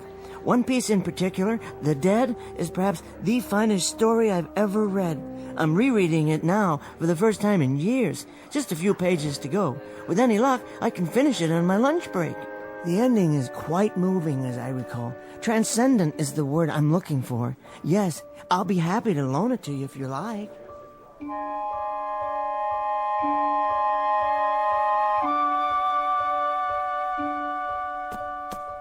Oh, here we are. Peace and quiet at last. There just isn't any place quieter than the vault of a bank. All I have to do is pull the door closed and voila! My own private lunchroom and reading room. Now, let me see. What's for lunch today? Sandwich? Apple? Something to drink? What more does a man need? A jug of wine? A book of verse? Well, a thermos of coffee at least. The morning paper and my book. Where was I? The scene at the Christmas party. A house in Dublin. It's snowing and... Oh, wait, better check the time. 12:17 by my watch. Exactly 43 minutes to finish The Dead. After a quick scan of the front page of the paper. New bomb would mean total destruction, says scientist. Oh my, here's hoping they never have to use it. What in the world? That sound, what is it? Something outside?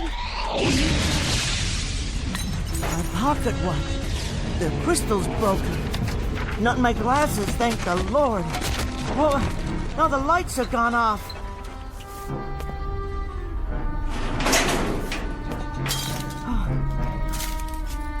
Hello? Hello upstairs? Is everything all right?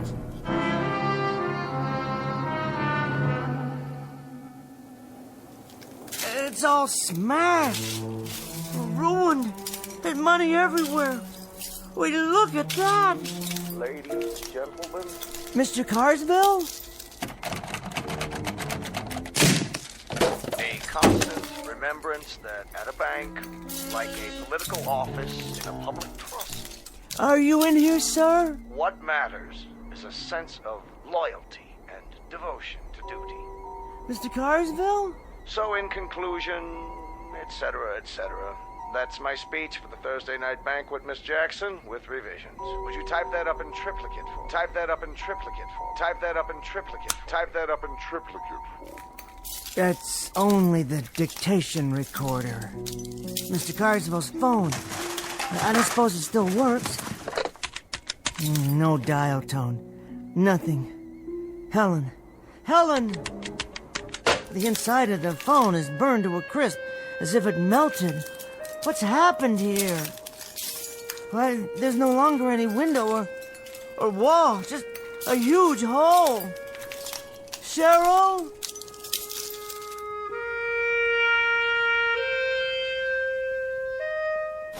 Cheryl, my friend. You were my friend, weren't you? My only friend. And now you're gone, too. It's all gone. This block, the entire city, nothing but rubble, as far as the eye can see. It's a nightmare. That's all it is. I fell asleep downstairs, and I'm dreaming. I'll wake up any minute and have a good laugh. Any minute now. As if this were the last car, the last one on the street that hasn't burned. It's impossible. It isn't real. It can't be. It feels real enough. It certainly does. I wonder if it still runs. Can I get home? See if Helen's alive? Someone's left the key in the ignition. Now I know I'm dreaming. Come on. Oh, what's the use? There's nowhere to drive. The street's impossible. There's nothing but one enormous crater, it looks like, beyond the park. Hello? Is anybody there? Anybody at all? I can't be the only one left, can I? They're all dead. They must be. Everybody's dead. Except me. I'm all right. But why am I all right? I was right in the middle of the vault. I was in the vault. The walls are 18 inches thick down there. That's why I'm alive. Because I was down inside the vault.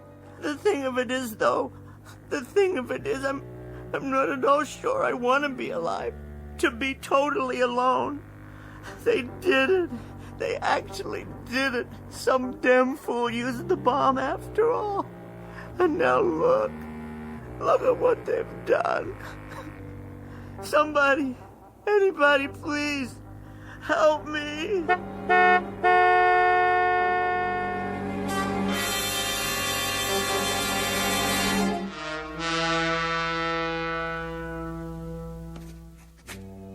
I am born. Whether I shall turn out to be the hero of my own life, or whether that station will be held by anybody else, these pages must show. To begin my life with the beginning of my life after the great conflagration. My name is Henry Bemis, and this is my journal. I'm not a writer, but someone must do this to leave a record for the future, if there is a future. So it falls on me to set down what I have seen.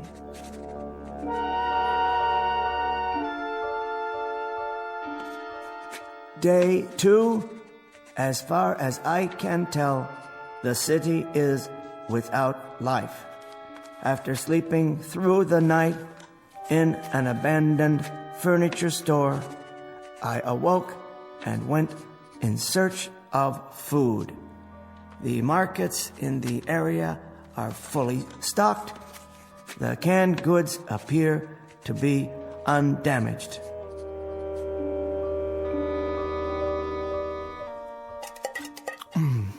Peaches. Always did like peaches.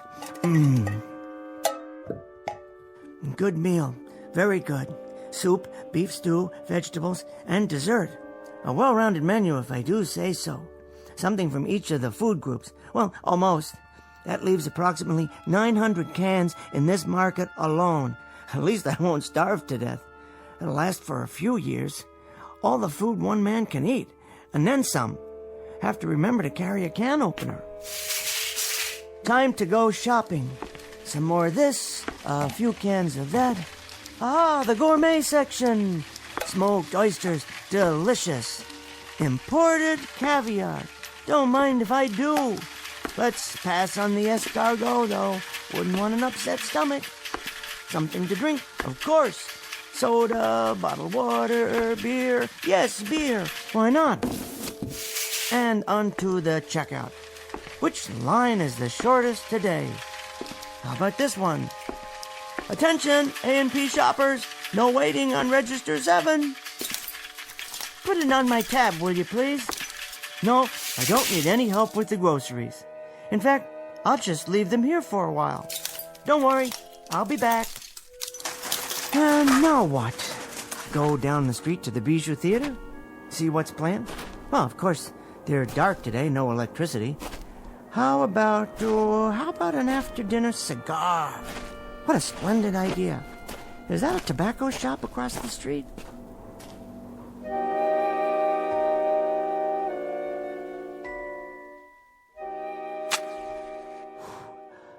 wonderful cigar.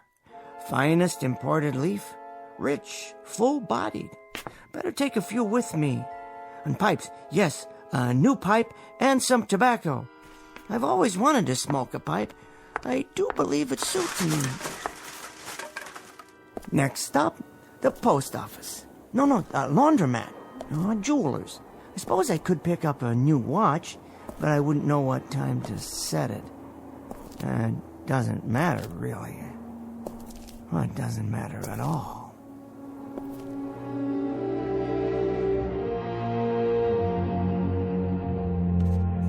I was happy to find a newsstand on the corner.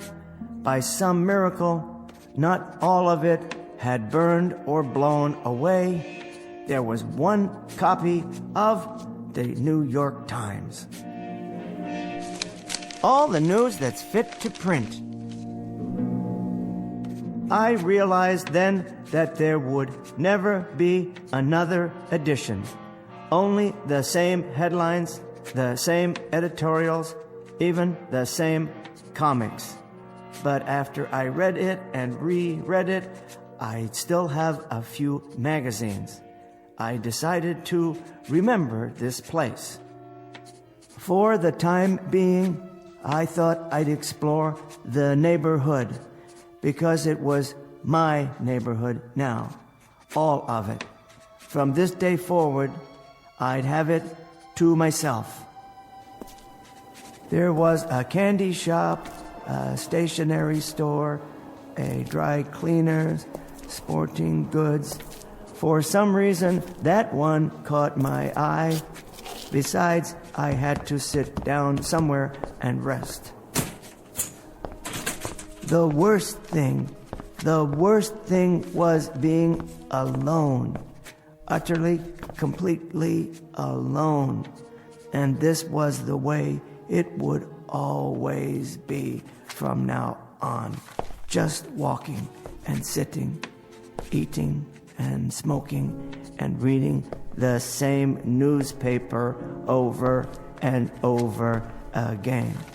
But for now, I needed a flashlight and some candles or a lantern for tonight. There were tennis rackets, rods and reels. I could always go fishing if there were any more fish. The gun department. Never used a gun in my life. Wouldn't know how to. I suppose I could learn for self-protection, but against whom? Or target practice. That might fill some time. I had my pick.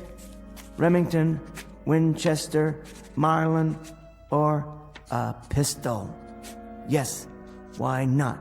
A revolver like a cowboy in a Zane Grey novel.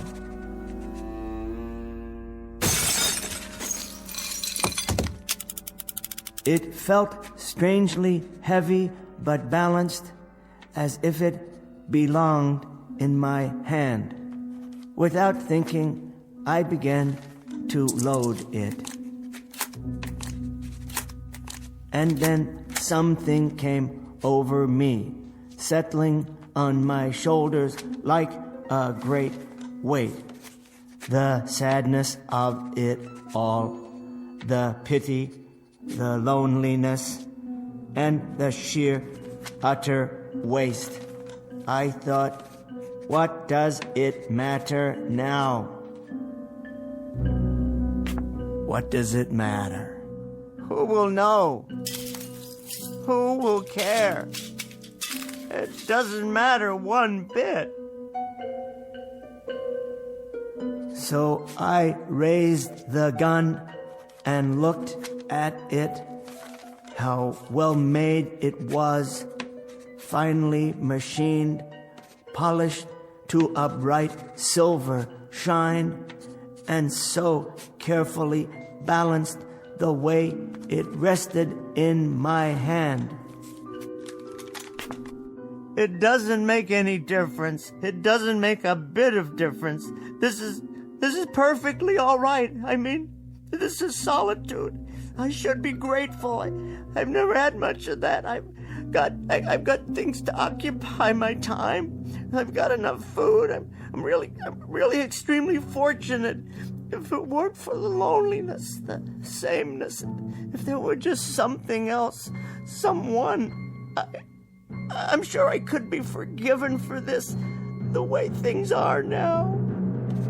I put it to my head and cocked the hammer. If there is a God, surely I'll be forgiven. And then I saw it. Wait. What's that? I could see the entire next block through the hole in the wall. And there it was. I adjusted my glasses and read the sign from here. Public library.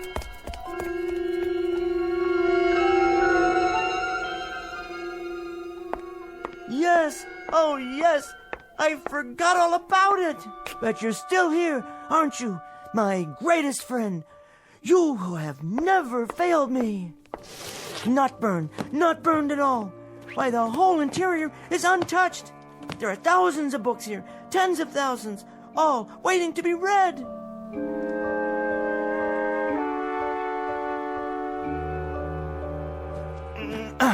Collected works of Shakespeare, complete works of Dickens, collected plays of George Bernard Shaw, poems of Browning, Shelley, Keats, great dramas of the world, books, all the books I need, all the books I want or have ever wanted.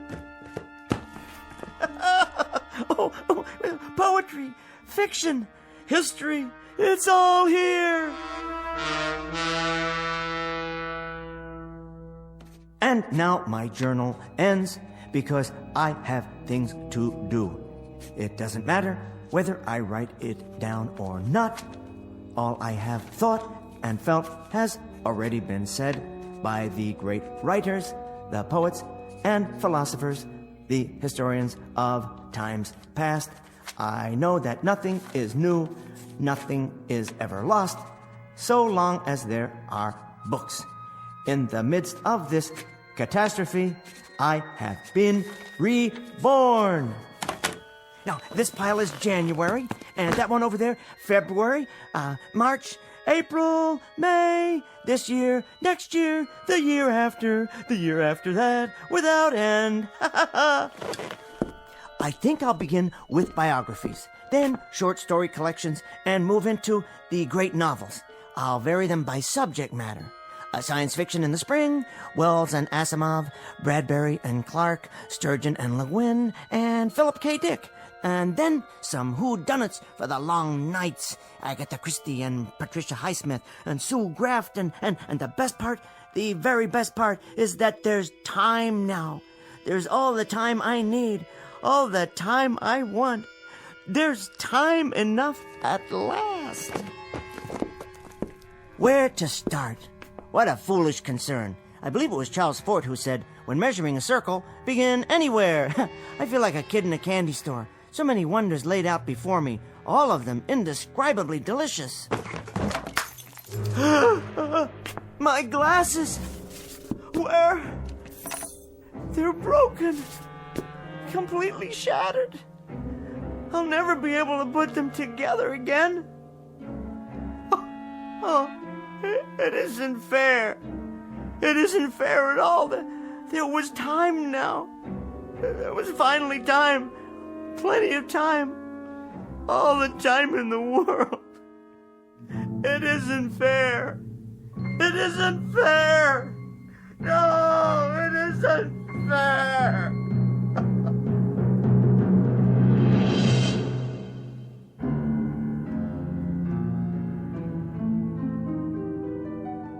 The best laid plans of mice and men, and Mr. Bemis. The small man in the thick glasses who asked very little of life, who wanted nothing but time to read.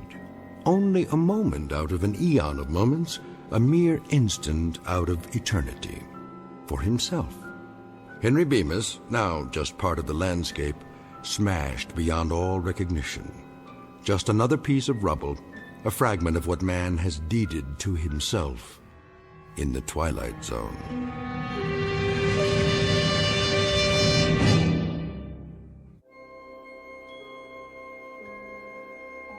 Hi, this is Carl Amari, producer of the Twilight Zone radio dramas. I'd like to take a moment to tell you about our official website at twilightzoneradio.com, where you'll get the latest news and information on these Twilight Zone radio dramas. Plus, at twilightzoneradio.com, you can digitally download 3 free episodes or any of our episodes for only $1.95 each. In this age of ever-changing technology, we've decided to make these episodes instantly available to you by making the Twilight Zone radio dramas a digital download-only series. This means that this series will no longer be offered on CD. The CD collections at our website are now being offered, while supplies last, at buy one, get one free. So be sure to get your favorites before they're sold out. Be sure to visit us often, and I'll see you in the zone.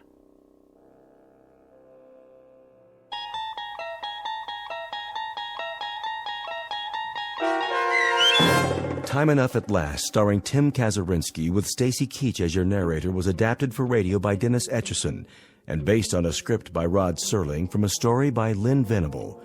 Heard in the cast were Meg Falcon, Christian Stolte, Deb Dotzer, Carl Amari, Vince Amari, and Vince Gerasoli. To learn more about the Twilight Zone radio dramas, visit our website at twilightzoneradio.com. This copyrighted radio series is produced and directed by Carl Amari and Roger Wolski for Falcon Picture Group. Doug James speaking.